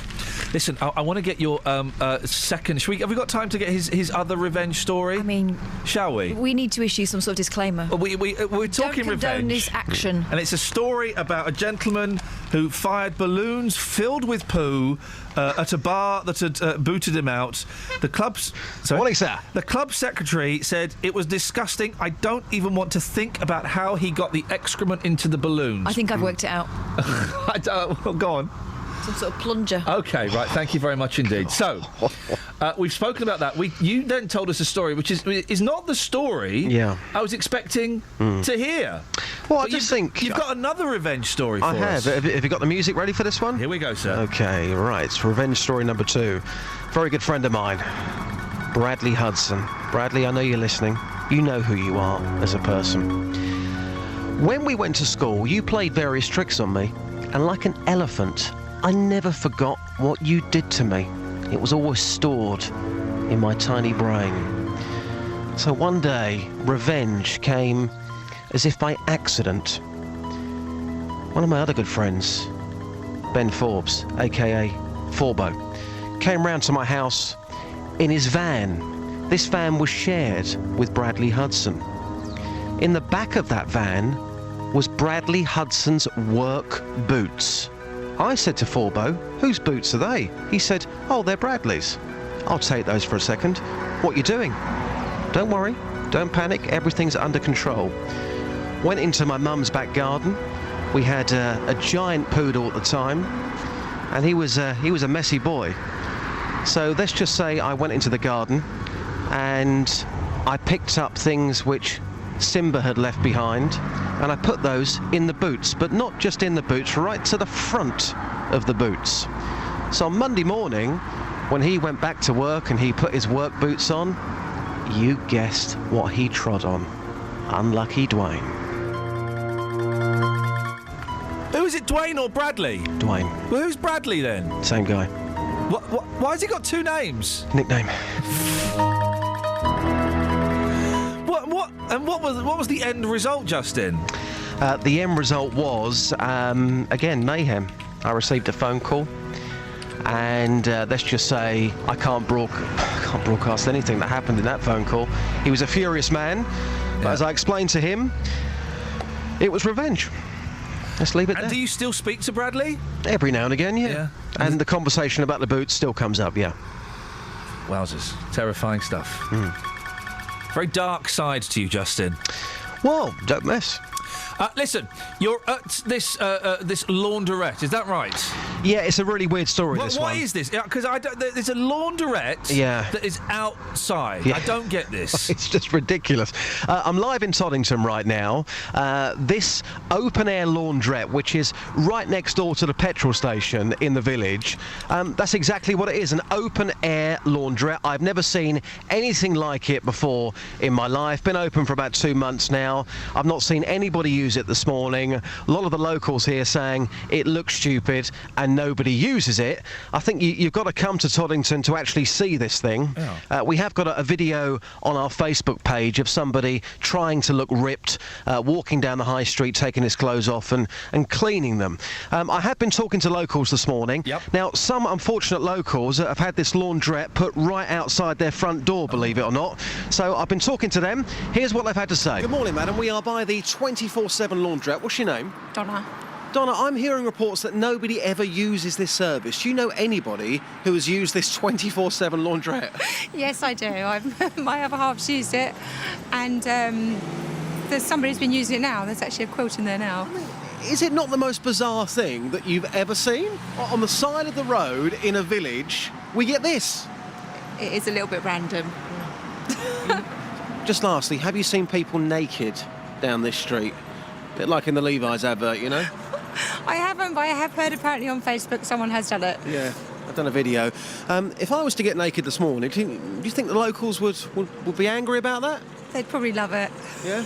OK, great feedback. Thanks very much. James, how are you? Not bad, thank you. Good stuff. Got a nice baseball cap on, nice trainers. You're the local street guy around here. The new laundrette, what do you make of it? Be honest, man to man.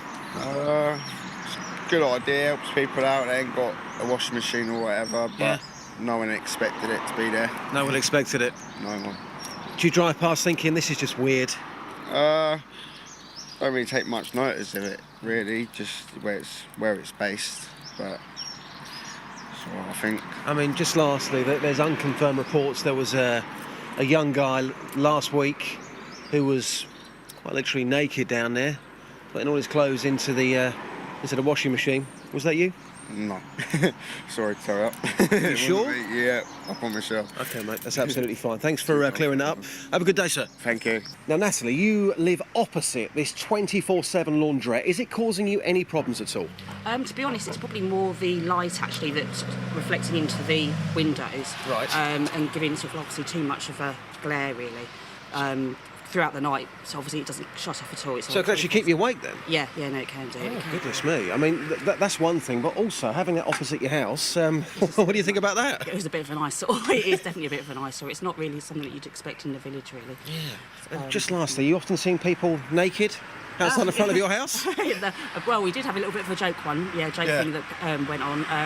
But no, generally not. We haven't seen that just yet. No entertainment as yet. Entertainment? You're sitting here waiting for it, aren't you? This is it. Well, I suspect if Dealey's hanging out there, they may get some entertainment. Thank you, Just. Cards and bugs. BBC Three Counties Radio.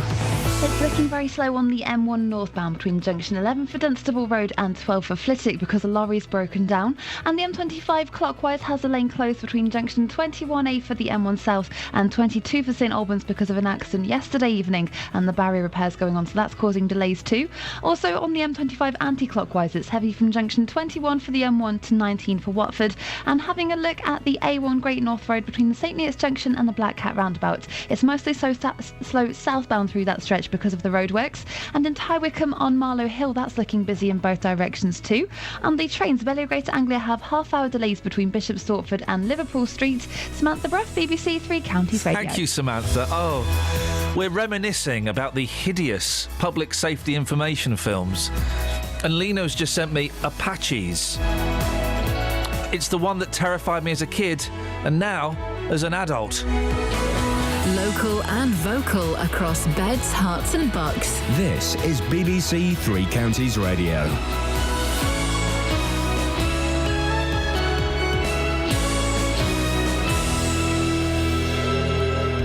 It's 8 o'clock. I'm Simon Oxley. The headlines: Bucks Chief Executive described as sluggish in dealing with children's services. Family of Watford soldier say his death could have been avoided. A new Thames Valley Chief Constable named. BBC Three Counties Radio. The Chief Executive of Buckinghamshire County Council has been told to stand down from a panel overseeing the improvement of children's services. In a critical government report leaked to BBC Three Counties, Chris Williams was found to be sluggish in dealing with issues highlighted last year when a damning Ofsted report found children were at risk in the county. David Williams is Labour's parliamentary candidate for Wickham. These sorts of failures in social services are exactly the sort of things which led to the deaths of Victoria Climbier and baby Peter. So I think it was complacency. It's a failure to prioritise children's services, a failure to allocate necessary funds. The family of a Hertfordshire soldier killed in a friendly fire incident in Afghanistan say his death could have been avoided if an inquiry into a missile system had been set up. 26-year-old Captain Tom Sawyer from Watford died in 2009. Yesterday, a coroner recorded a narrative conclusion following a 2-week inquest into his death and that of a colleague. In a statement, Captain Sawyer's family said they hoped lessons would finally be learned after 6 similar incidents involving the Javelin weapons system. The new Chief Constable for Thames Valley Police is Francis Habgood. He's the current deputy and will replace Sarah Thornton on the 1st of April. She stepped down to move to a new national police post. A train company is offering a reward of £1,000 after vandals threw a shopping trolley onto a railway line in Hertfordshire. A train hit the trolley near Welwyn Garden City last month, but it's also been revealed that a week later 2 more trolleys were thrown onto the track. Roger Perkins is from Govia Northern. The safety of our passengers is paramount, and that's why we've put up this reward to identify whoever's doing this, because very clearly, it is a wanton act. It's something that it's not just mucking around, is it? I mean, someone here is thinking, I want to cause some harm. Morrison's, Britain's 4th biggest supermarket, has reported its worst result in 8 years. It's also closing 23 convenience stores with the loss of 300 jobs. A teenager remains in custody after being arrested over an attack on a Watford supporter after last Saturday's game at Wolves. The 18-year-old was arrested yesterday morning. Father of 2, Nick Crewis from Hemel Hempstead, has been left critically injured. Councils across Hertfordshire have signed a new charter encouraging film companies to shoot movies in the county. More from Carol Abercrombie. As well as the big studios of Elstree and Leavesden, many locations across Hertfordshire have been used in the biggest blockbusters, including Harry Potter, Batman and The Bourne Ultimatum. 79 productions were shot in Hertfordshire last year, and the new charter guarantees councils will help with advice on locations, available film crew and helping to arrange filming permits. Last year, the council helped pass new rules, making it easier for roads to be closed for filming. In sport, Chelsea are out of the Champions League after being held to a 2-2 draw at home by 10-man Paris Saint-Germain. Jose Mourinho's side drew 3-3 on aggregate after extra time, but went out on the away goals rule. The weather, a cloudy start, but bright or sunny spells will develop, a maximum temperature 12 degrees Celsius. And you can get the latest news and sport online at bbc.co.uk/3 counties. I don't know if I can carry on with the show. We've all watched... We've all watched that Apache public information film from 1977. I was 4 when I saw that, and it's got the scene of the machinery falling onto a kid, and I am 4 years old again.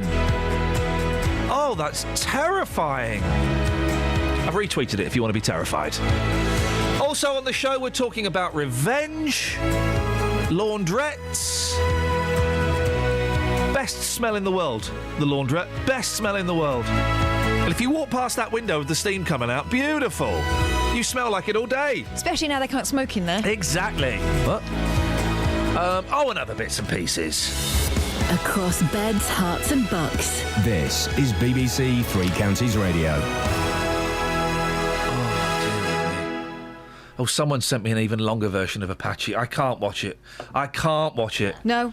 And you weren't watching it with the sound. There's a longer original version which is even more gruesome, particularly 11 minutes 50. Well, let me just quickly... Oh, no, that's the finishing line. No. Let's just go to 11 minutes 50 and see what they see. Hang on a second. 11:48, 49... Oh, you see the train driver's perspective. Oh, fantastic. That's what was missing before.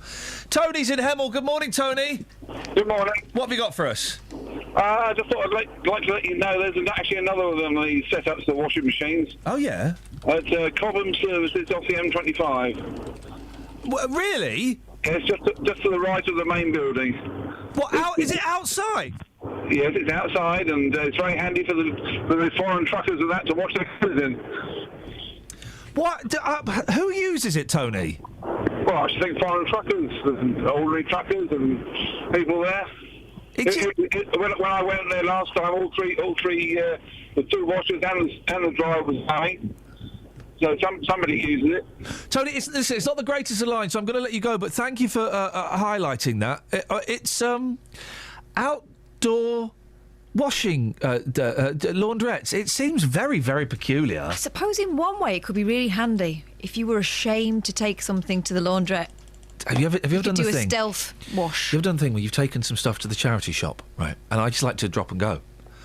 But they've gone through it and gone, yeah, we'll take this, and we won't be taking these. Have you ever had that stuff turned down from the charity shop? No, but they're never as grateful as you would hope they would be. You'd think there'd be a bit, bit of gratitude.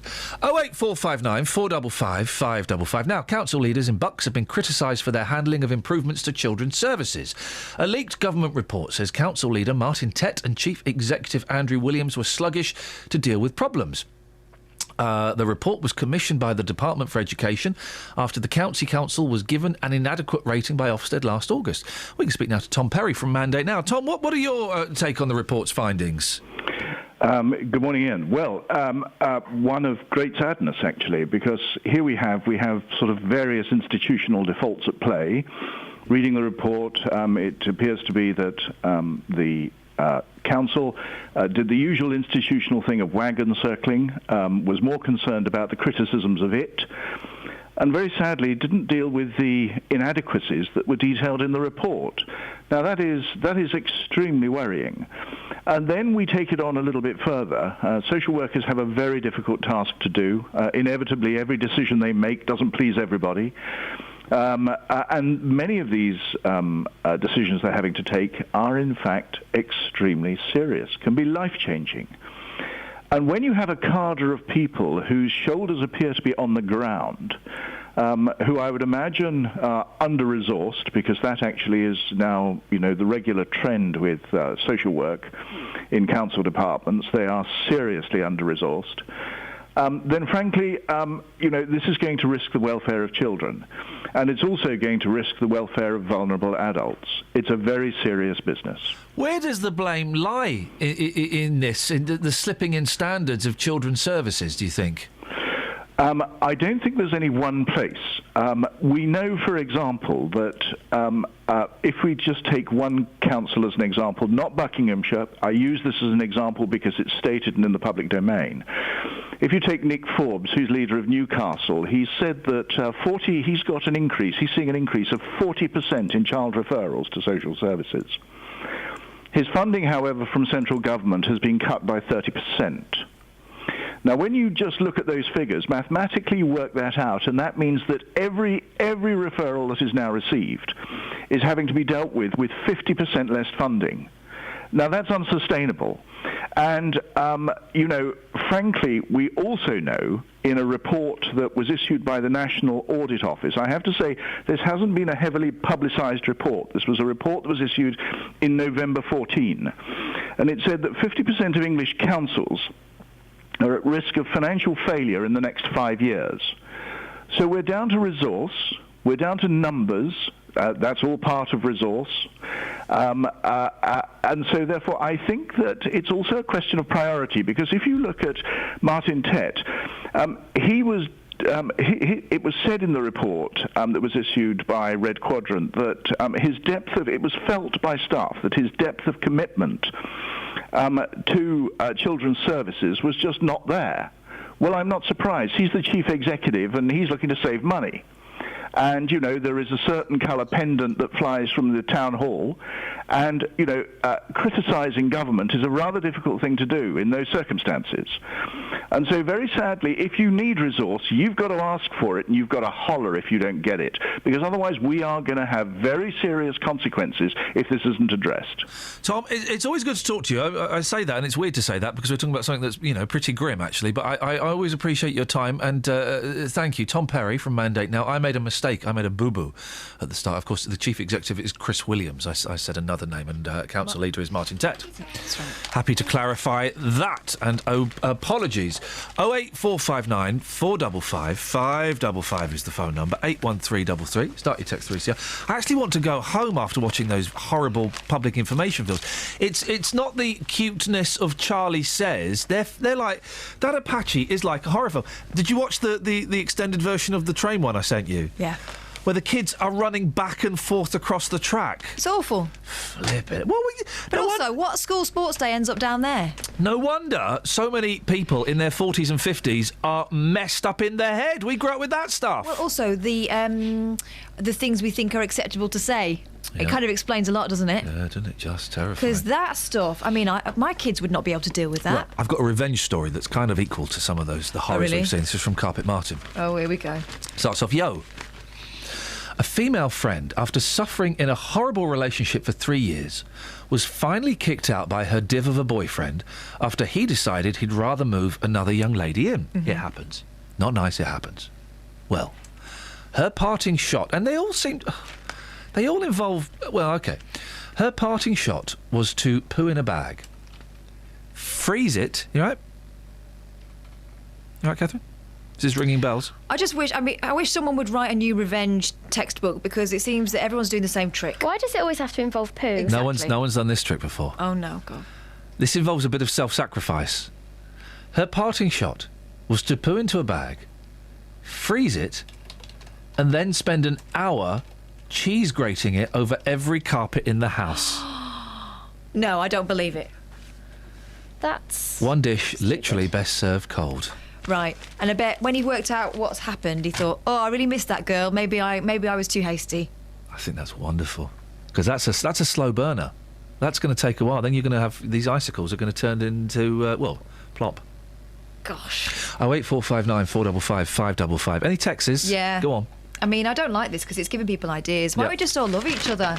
Why are we all trying to get revenge? You're right, Catherine. You're absolutely... It's people. Let's talk to each other. Sorry? It's people. Let's talk to each other. It's people. Let's talk to each other. It's people. Come on, guys. You know, people. Let's talk to each other. Hey, we all need some good time, fun time music, yeah? Oh, someone's deleted it from my computer. Who deleted Dodgy? Good enough. Oh, right, yeah. Oh, no way, Kath. Kath! There's revenge. See, that's a slow burner. Simon in St Albans, I was waiting for a parking space in a car park when someone nipped in and stole it. I waited until they went and then let 2 of their tyres down. I think that's criminal damage. I did that once. Also, when a landlord wouldn't return my deposit, I don't believe this because I've heard this before and I just don't believe it, but then again, it's probably true. I went back and put prawns under the floorboards and in hollow curtain poles. Going Neil Diamond, Earl's Court, taking my mother, disabled, wheelchair, we're a bit late, there's 1 wheelchair space left, we've got the blue badge. A toff and his bird pull up in a very, very posh sports car. They sneak in front of us and they go in the disabled space. I watch. Is there a limp? Is there a badge? There's nothing. I get out. Excuse me. Sorry, it's disabled and got a wheelchair and the blue badge. So I'm gonna. If you could just move out. Guy says, "Okay, yeah, sorry." Gets in the car. Sits there for about 30 seconds, then gets out and says, "Sorry, it won't start." I went, "Whoa, hey, no, you don't understand. Sorry, I've got the wheelchair. It's going to take us longer to get to the concert, and we need that extra space for the space provides, and you're not allowed to park there." He said, "Sorry, I can't start." I said, No, you're going to flip and move your car, mate, out." He went, "What are you going to do about it?" Oh. I said, "Oh." Don't challenge. Oh. I said, "I'm going to do nothing, mate. Please go and enjoy the concert." He's off. I let down 2 of the tyres.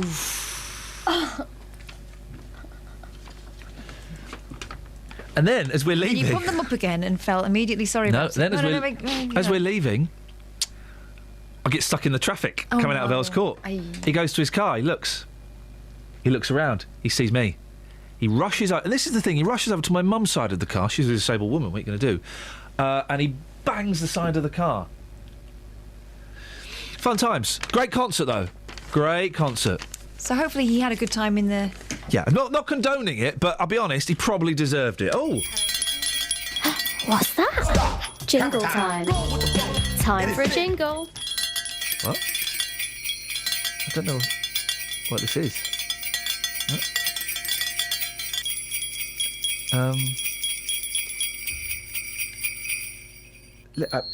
Literally no idea. Travel news for beds, cards and bugs. BBC Three Counties Radio. It's busy on the M25 clockwise because the lane's closed between junction 21A for the M1 South and 22 for St Albans. Also anti-clockwise it's looking slow from junction 20 for Kings Langley to 16 for the M40, and on the A1M southbound that's looking very busy from junction 9 for Lech West to junction 7 for Stevenage. On the A1 Great North Road it's busy through the roadworks around the Black Cat roundabout, mainly southbound from the St Neots junction, and in Leighton Buzzard on Old Road a water mains burst at the Stoke Road junction near the Tesco petrol station, which could cause some delays. On the trains, Bellia Greater Anglia have half-hour delays between Bishop Stortford and Liverpool Street because of a problem with the level crossings. Samantha Bruff, BBC Three Counties Radio. Thank you very much, Sammy. I'm being sent so many public information films now. It's horrible, including, of course... Now then, clonk, click. No, don't watch anymore. Clonk, click. It is, I feel absolutely nauseous. Terrible. Thank you for that, Sammy. 8:16. It is Thursday, the 12th of March. I am Iain Lee. These are your headlines on BBC Three Counties Radio. The Chief Executive of Bucks County Council has been told to stand down from a panel overseeing the improvement of children's services. The new Chief Constable for Thames Valley Police is Francis Habgood. He's the current deputy and will replace Sarah Thornton. And the family of a Hertfordshire soldier killed in a friendly fire incident in Afghanistan say his death could have been avoided. BBC Three Counties Radio.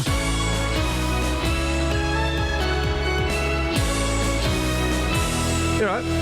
Good morning. I hate hello, hello. As they said in the... Oh, I knew you'd hate... Why do you hate all the good comedies? Well, I don't, mate. Hello, hello and Mrs. Bouquet are rubbish. You hate all of the good ones. You hate Hello, hello. You Well, it's hate not good. Keeping Up Appearances. You hate...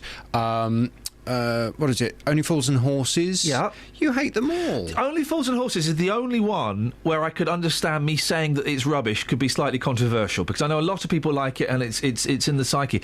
But the Hello is flipping. Oh, all right. So it's there's a Frenchman. The officer's quite fun. The police officer is all right, but the rest of it, I will say this only once. Oh, the Madonna with the. Oh, Renee, you are so sexy. Oh, quicker, let us have a quick one before my wife comes. Just you saying that makes me smile. It makes me happy. And the other one, it's got Eddie Yates from Coronation Street as a common man, and she's posh, but she's not really posh. Flippin' heck, mate. You genuinely don't find any of that funny? I think it's awful. It's awful. I think you're missing Seinfeld. The Larry Sanders Show. Community. Oh, no. What? You've got weird taste in comedy.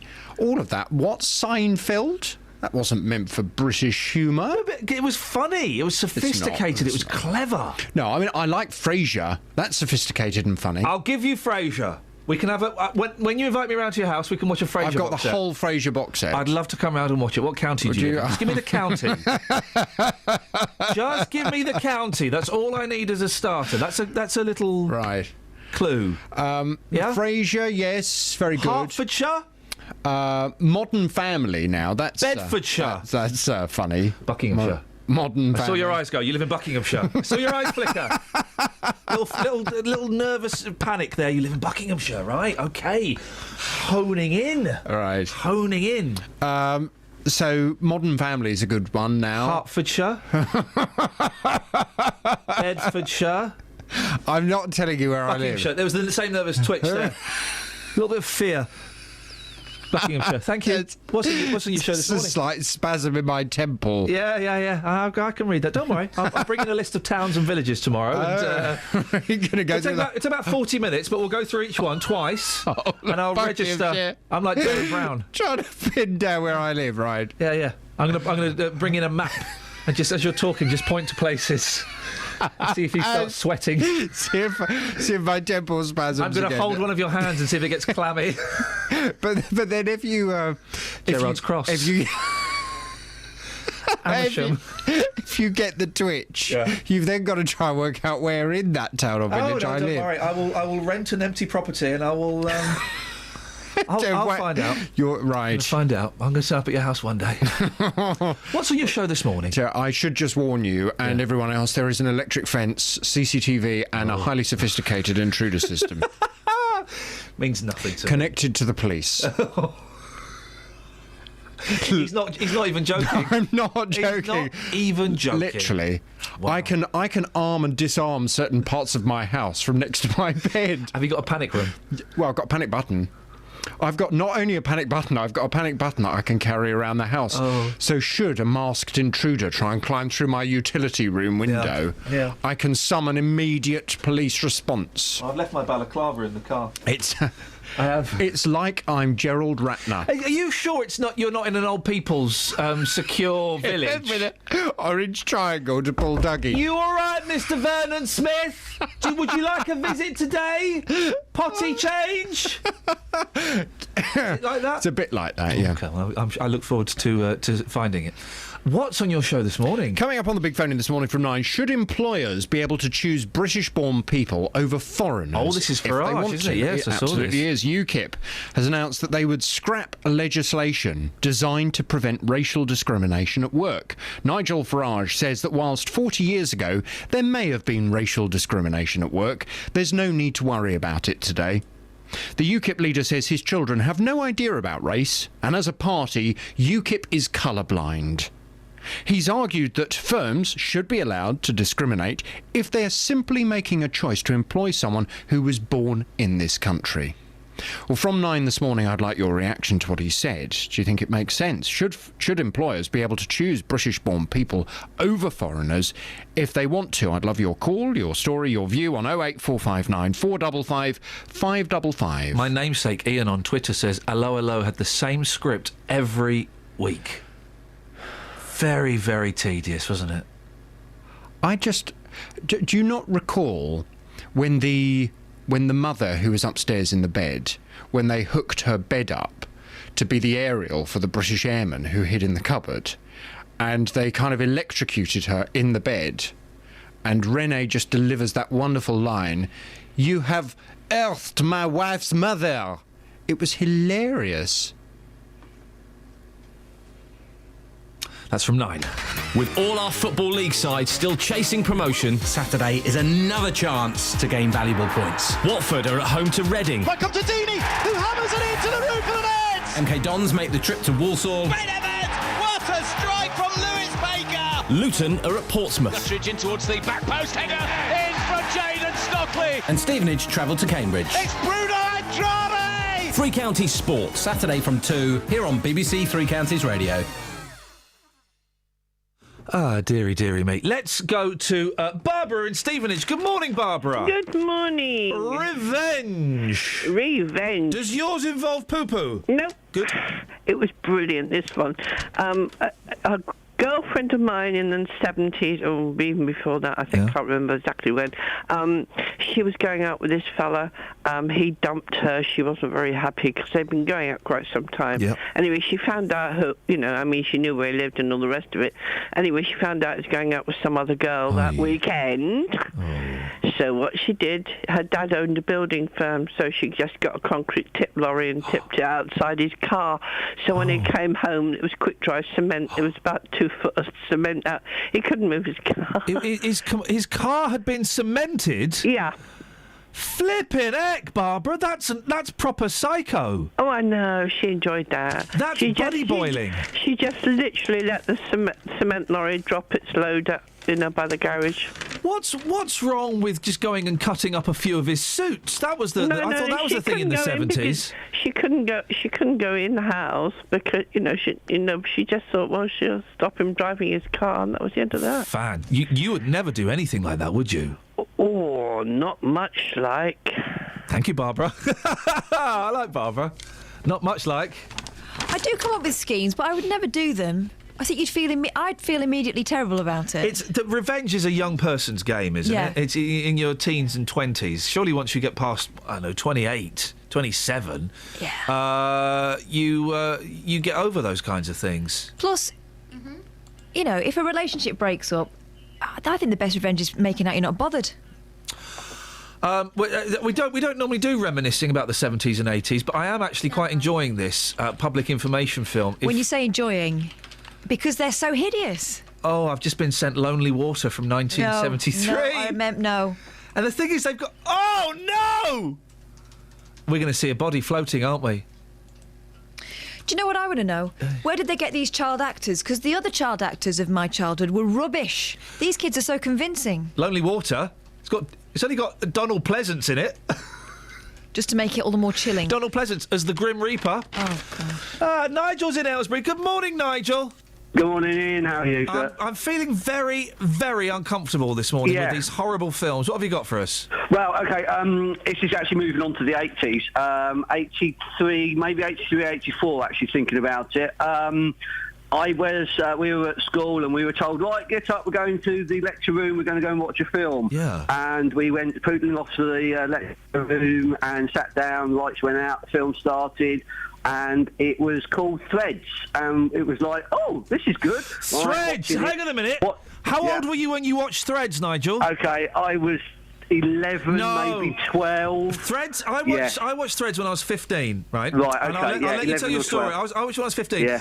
And it scared the life out of me. I watched it again recently. Yeah. It's still terrifying. You watched it at 11. I watched it at 11. So I'm sitting there. And obviously, if people have started hearing the name, they probably will pick up on what it was. Yeah. So we're sitting watching it. We're being introduced to the families, introduced to all this, introduced to the milkman, and all that sort of stuff. Based in Sheffield, and then suddenly the siren goes.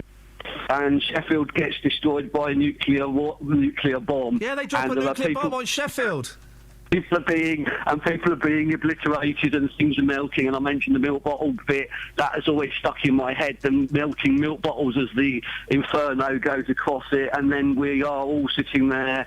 absolutely petrified that any second now. Obviously, I was living in Jersey at the time, and I thought, oh my God, Jersey's going to get obliterated by a nuclear bomb for the next 2 years. Images, we will do Luann after 5:30 because I want to give her a fair crack at the whip. The two images that always haunted me from that film was the mum and dad. They made a bomb shelter out of a door, and they're hiding behind a door. Okay, And the traffic wardens with machine guns. Wearing gas masks. It is terrifying. Well, the thing was the milk bottle was the lady weeing herself in the middle of. I mean, again, because obviously being that age, it was those are the things. You know, the people being petrified in the middle of Sheffield town centre, seeing the explosion, and then just following through. I don't even remember what happens after that because it was like I think we were all traumatised. But I think it was a 3-part series, so we only had another 2 parts to go and sit and watch. What lesson were you supposed to learn from this? That you're going to die? We're probably all going to die, and there's nothing you can do about it. No, it was modern history we were in, Catherine. Nigel, listen, thank you. I made the mistake about. I was at LBC, so it's probably about 7 years ago. I bought that Threads on DVD, and it's kind of it may have been 3 parts then, but it was one 90-minute film. I thought, this will be a bit of a laugh. I couldn't watch it, and I think we were before I had the boy, and I couldn't watch it now that I've got kids because it's so bleak. Hope you're enjoying your mornings. Travel news for beds, cards and bugs. BBC Three Counties Radio. On the M25 clockwise, there's a lane closed between junction 21A for the M1 South and 22 for St Albans because of an accident earlier. And the A1M southbound's very busy from junction 2 for Welham Green towards the M25 southbound. On the A421 in Milton Keynes, standing way, it's queuing around the Kingston roundabout with the roadworks. There are delays from the M1 junction 13 for Bedford. And in Leighton Buzzard on Old Road, there's water main burst at the junction for Stoke Road, so that's near the Tesco petrol station, which could cause some delays, but it's not causing too many problems on the speed sensors at the moment. On the trains, Bellio Greater Anglia have half-hour delays between Bishop Stortford and Liverpool Street because of a problem with some level crossings between Enfield Lock and Northumberland Park. Samantha Bruff, BBC Three Counties Radio. Across beds, hearts and bugs. This is BBC Three Counties Radio.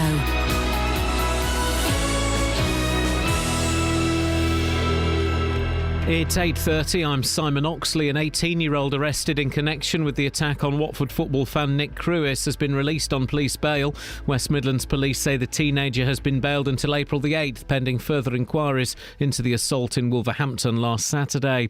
The chief executive of Buckinghamshire County Council has been told to stand down from a panel overseeing the improvement of children's services. In a critical government report leaked to BBC Three Counties, Chris Williams was found to be sluggish in dealing with issues highlighted in last year's damning Ofsted report. And the new Chief Constable for Thames Valley Police is Francis Habgood. He's the current deputy and will replace Sarah Thornton on the 1st of April. Three Counties Sports. BBC Three Counties Radio. Chelsea are out of the Champions League after being held to a 2-2 draw at home by 10-man Paris Saint-Germain. Jose Mourinho's side drew 3-3 on aggregate after extra time, but went out on the away goals rule. I think for them, it's nothing to lose. I play matches with 10 men in Champions League, and I know that feeling. It's difficult because you have one player less, but mentally, any pressure you feel, you don't feel anymore. And they were experienced, they were good. And I think we deserve to be punished. Tonight, Everton, the only British side left in the Europa League, face Dynamo Kiev at Goodison Park in their last 16 first-leg tie. And after 2 wins on day 2 of the Cheltenham Festival, trainer Paul Nicholls is looking for more success in today's feature, the World Hurdle. More from Cornelius Lycett. After a quiet first afternoon of the most important 4 days of the jump racing calendar, Paul Nicholls bounced back yesterday. His treble including success in the Queen Mother Champion Chase with Dodging Bullets, ridden by Sam Twiston-Davis. The World Hurdle, the long-distance championship, looks pretty open this time, hence the big field. But both Zarkanda, last year's 4th, and Safia Daru, who's owned, like Nicholls' 4-time winner Big Bucks by financier Andy Stewart and family, are major players. Soon-to-retire champion jockey AP McCoy's mount at Fisher's Cross, an outsider, is one of 5 mounts as he looks for his first victory at his final festival. BBC Three Counties News and Sport. The next full bulletin is at 9.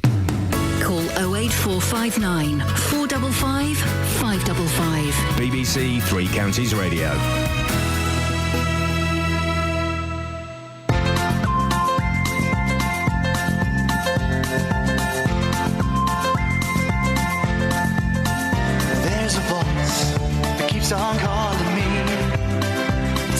road is where I'll always be. Every stop I make a new friend. Can't stay for long, just turn around and I'm gone again. Maybe tomorrow I'll wanna settle down. Until tomorrow I'll just keep moving on down this road that never seems to end. When new adventure lies just around the bend. So if you wanna join me for a while, just grab your hat, come travel light, that's hobo style. Maybe tomorrow I'll wanna settle down. Until tomorrow, the whole world is my home. So if you wanna join me for a while, just grab your hat, come travel light, that's hobo style. Maybe tomorrow I'll wanna settle down. Until tomorrow, I'll just keep moving on.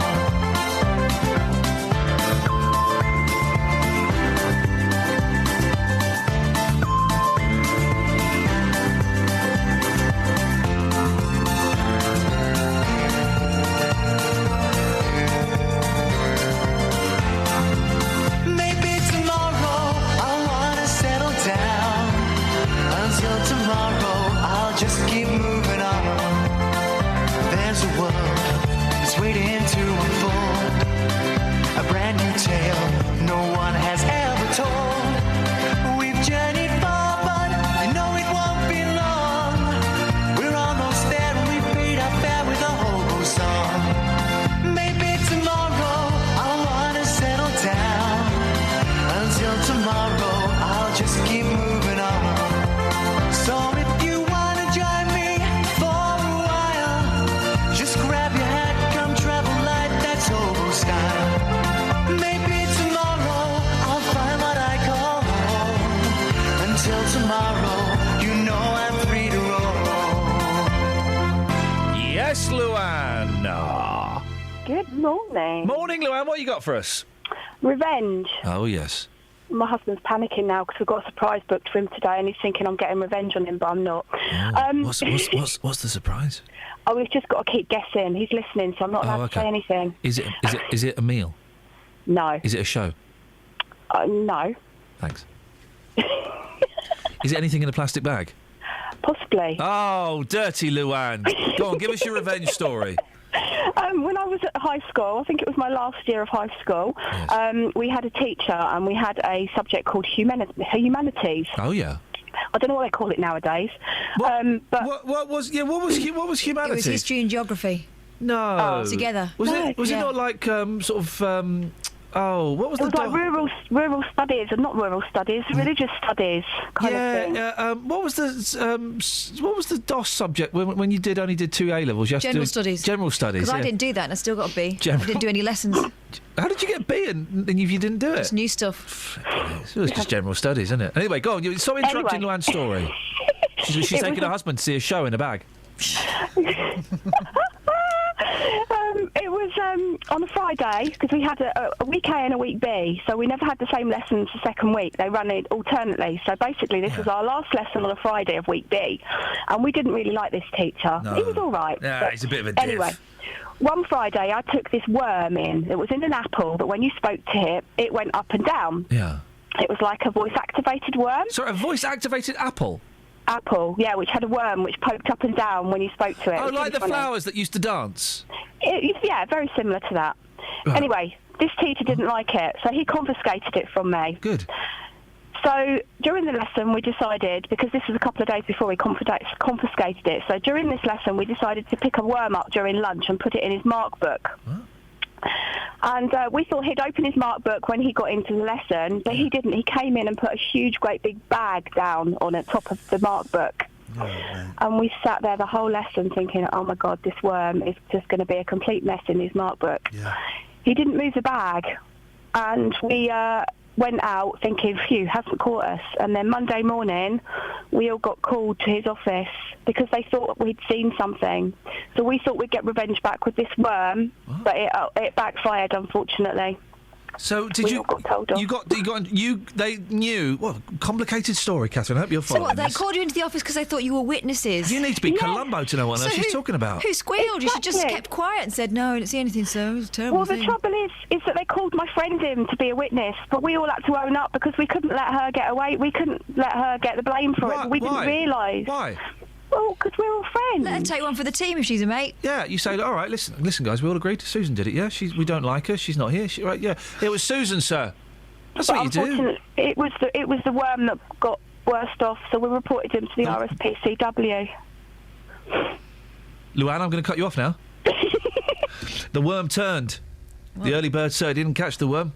Oh. Another worm-based punneries. We got any texts? You know when they used to keep you in? I'm going to keep you in all playtime Yeah. until someone owns up. Yeah. We just sat there. We'd sat there and the Christian lad would say, please, sir, it was me. Really, I'm Paul? Spartacus. Yeah, really, Paul, was it? Yes, sir, it was. Right, you can go out and play, because I know it wasn't you. You're a Christian. Right, the rest of you can stay. Oh, flipping Paul heck. didn't realise his power. He could have done anything. Although saying that, his brother... what was Paul Francis's brother called? I used to... was it Tim? Let's say it was Tim. His brother Tim was also a very devout Christian family, so the whole school had to stay in for this. Tim recorded the Neighbours theme on a cassette, right? But the first 25 minutes of the cassette, blank. Right. Ghetto Blaster, cassette in, school assembly, the Ghetto Blaster's under the stage in assembly. Yeah. Going on, and there's a little buzz in the atmosphere. What's going on? There's a buzz. So 25 minutes into Mrs. Payne talking some rubbish. I don't know what she's banging on about. Neighbours, full blast. Everybody needs good neighbours. Face of Thunder. And if I remember it correctly, I may have made this better. If I remember correctly, because it was hidden under the stage, no one knew where it was coming from. She stood there and waited for the song to finish. 2 minutes of the Neighbours thing.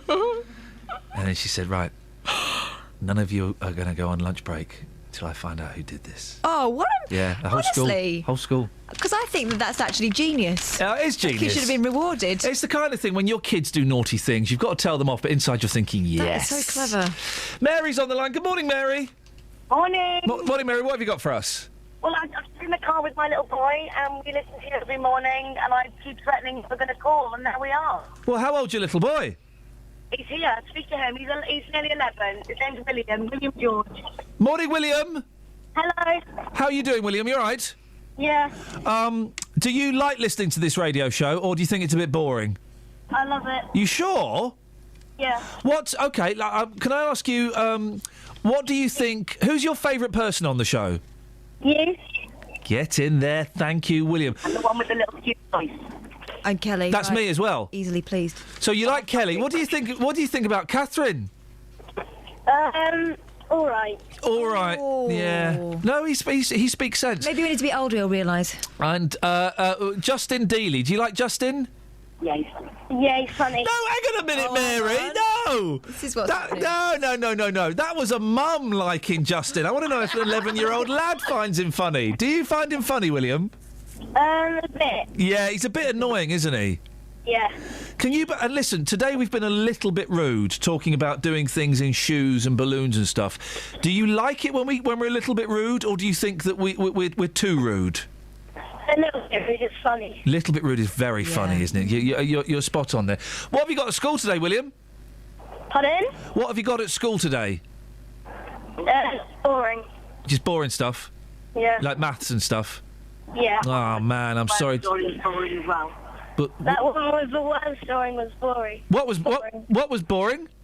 The worm story. The worm story. You can't say that about Luann. Luann, I'll be honest, William, I didn't understand it. I didn't know what she was talking about. What's the naughtiest thing you've ever done at school? He's not going to tell you in front of his mum. Yeah, I've just realised. Mum's there. I don't know. Yeah, good answer, William. Hey, listen, thank you for calling. I like it we get young men and young women calling up the show. I think it's excellent. More, please. More. No, some shows and some stations get very... Oh, no, we don't want kids phoning up.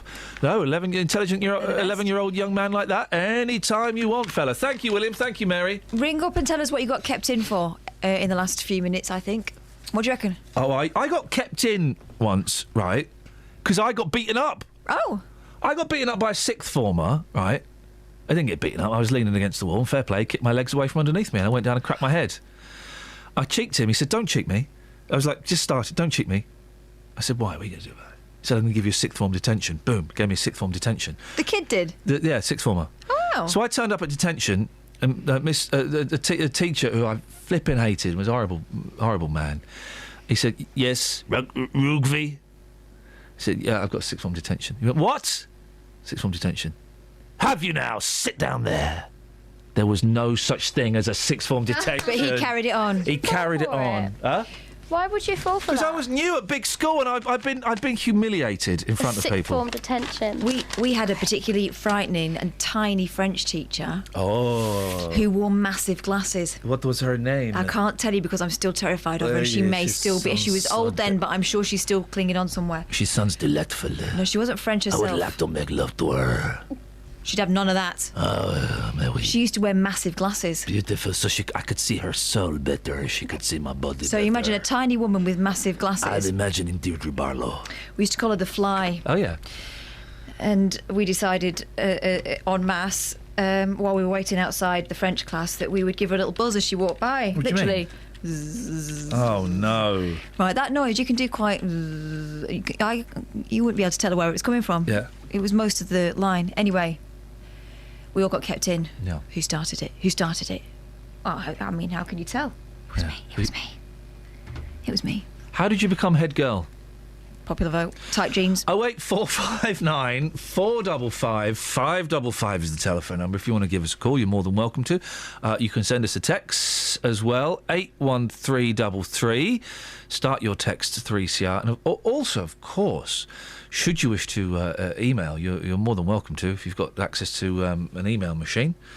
Iain.lee@bbc.co.uk. If you want to send abuse to Catherine.boyle, Boyle, @bbc.co.uk. Kids used to hum as well, didn't they? That was another way of getting to the teachers. Yeah. Drive them crackers. We had a teacher we had no respect for, and I'm so ashamed of the way we treated him, because he was completely ineffectual. He shouldn't have been working with 14, 15-year-old kids. It shouldn't have happened. Just because he was so weak-willed. But we would have... My mate Slim, who was a fat lad, would come and sit in his class. And he wasn't even in that class. And the teacher would go, Rance, you're not in this class. Get out. And he would just sit there and go, up yours, sir. And he would stay in the class. Isn't that terrible? It is now when you think about it. Fun times, though. Travel news for beds, cards and bugs. BBC Three Counties Radio. On the A421 Standing Way, there's been a 3-vehicle accident between the Kingston roundabout and the M1 junction 13 for Bedford in the roadworks area, which is causing delays. In Leighton Buzzard on Old Road, that has been partially blocked by a burst water main near the Tesco petrol station at Stoke Road. And on the A1 Great North Road, it's looking slow through the roadworks at the Black Cat roundabout, with delays southbound from the St Neots junction.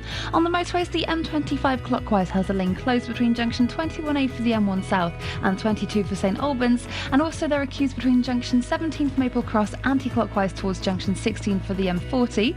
On the trains, Abellio Greater Anglia have half-hour delays between Bishop Stortford and Liverpool Street. Samantha Bruff, BBC Three Counties Radio. Thank you, Sammy! 8:46, it's Thursday the 12th of March. I'm Iain Lee. These are your headlines on BBC Three Counties Radio. An 18-year-old arrested in connection with the attack on Watford football fan Nick Cruis in Wolverhampton has been released on police bail. The chief executive of Bucks County Council has been told to stand down from a panel overseeing the improvement of children's services. And the new chief constable for Thames Valley Police is Francis Habgood. He's the current deputy and will replace Sarah Thornton. Coming up, Dealey talking about revenge. Let's hope it's not completely bottom-fuelled. Before that, here's the weather with Elizabeth. Beds, Hearts and Bucks weather. BBC Three Counties Radio. Hello, very good morning to you. It's going to be a lovely day, lots of blue sky and sunshine around. Top temperatures today, 12 or 13 Celsius, 55 in Fahrenheit, with a light southerly to southeasterly breeze. Now, through this evening and overnight, we may just see the cloud start to gather again. We could just see a few outbreaks of rain into tomorrow morning as well, but they won't last too long and they will clear away quite quickly. Overnight lows of around 6 or 7 degrees, so don't be too surprised if it's a bit of a cloudy, wet start to the day tomorrow. It won't last for too long. Geelong will brighten up nicely into the afternoon. Feeling a bit cooler tomorrow. Highs of 10 or 11 degrees. For the weekend, it's looking decidedly cold. Probably only temperatures up to 7 or 8 degrees. There'll be a very cold easterly wind, a lot of cloud around, although it should stay dry. But yes, a very cold end to the week, I'm afraid. That's the forecast. Thanks, Elizabeth. Roberto Perroni on BBC Three Counties Radio. Tip-top etiquette expert William Hanson, who is not a fan of politicians oversharing. Oh, good afternoon, Roberto. I feel slightly nauseous after that music. Every weekday from 3. Let's talk to Harriet Harman, Deputy Leader of the Labour Party. We've been in Bedford and Cambridge, and we've had very interesting discussions. Let's talk cold callers. Do you have a tried and tested method of getting rid of cold callers? You've got to make up a word before you go on the phone, and so you can fit that word in without them realising the most time. Saying actually helps you feel calmer. Do you believe this, Sharon? Definitely. And since I read that, I've been doing it and I'm well chilled. Roberto Perroni, weekdays from 3. Right, we've been talking about revenge this morning. Revenge. And I feel I should read the story again, Justin. Go on. A vengeful drinker caused £2,000 of damage. £2,000 of damage. Crazy. There's a lot of damage. It's crazy. To an ex-serviceman's bar by pelting it with balloons filled with poo. Now, £2,000 worth of damage. That must have been it must have spent ages filling those balloons. You don't even want to think about it, do you, really? Bob Wilson, the secretary of the venue in South... You can talk, mate. Yeah, I know. Said it was disgusting. I don't even want to know how he got the excrement into the balloons. Oh. I mean, look, if you're going to take revenge on somebody, obviously that's something. But if you're going to take revenge on a venue which other people use, that for me, that is crossing the line. Oh, really? Yeah, definitely. Oh, gosh. There's a line? There is a line, It's yes. this from a man who's made his mates, two of his best mates. Yeah. One of them it made him put his hand in a bag full of his own poo, and another one he put poo in his boots. Yes. Okay. Great tricks. And great tricks. Still spoken about to this day. We've got 11-year-olds listening to us, Justin. Yeah. Who look up to your mums look up to you as an inspiration. Yes. And I'm sure other people, if they want to, I'm obviously not condoning it, but other people might be using that trick soon, or maybe they've used that trick in the past. No.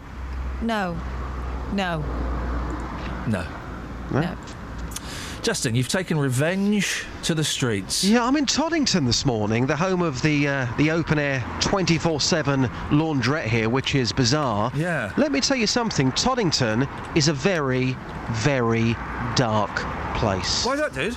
Well, because people here, they like revenge. And some people are even thinking about taking revenge today. Yeah. This is quite extraordinary. Wow. So hang on, they're going to take revenge today? Yeah. I know. Special powers again. So I'm in Toddington talking to people about revenge, and here's what people had to say. Sir, let's get straight to the point. Have you ever got revenge on somebody? Not recently, but I'm about to. You're about to get revenge? What, today? Yes, definitely today. Wow, okay. What's the situation? Well, it's work that's been carried out and not been paid. So what, are you a builder? Yes. Right, so how much are you owed? About £700. So what are you going to do to get revenge? Can I ask? After today, there'll be a case of taking the work to bits and reclaiming the materials that's been supplied. Can you legally do that? I don't think so, but I'm going to give it a go.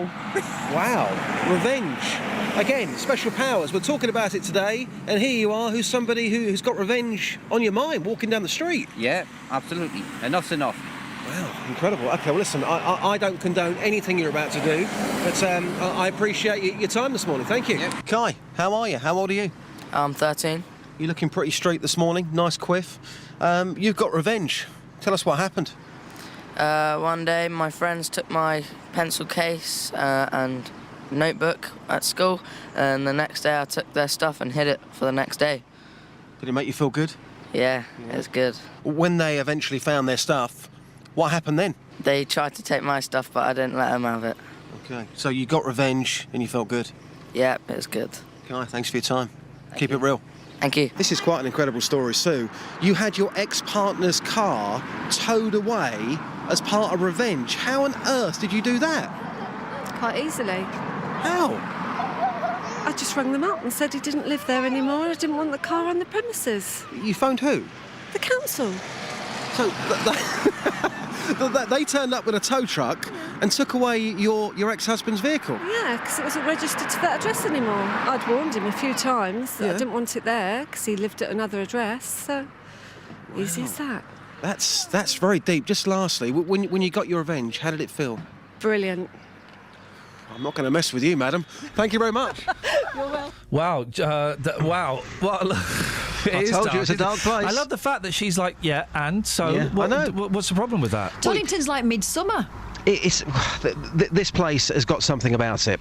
People ask me, where do you like to go to get characters? I always say Luton, Dunstable, Hemel, Radlett. Toddington is on that list. And I've got this knack of spotting people. I saw her 50 yards away and I thought, you know what? She has got a revenge story. She looked the type.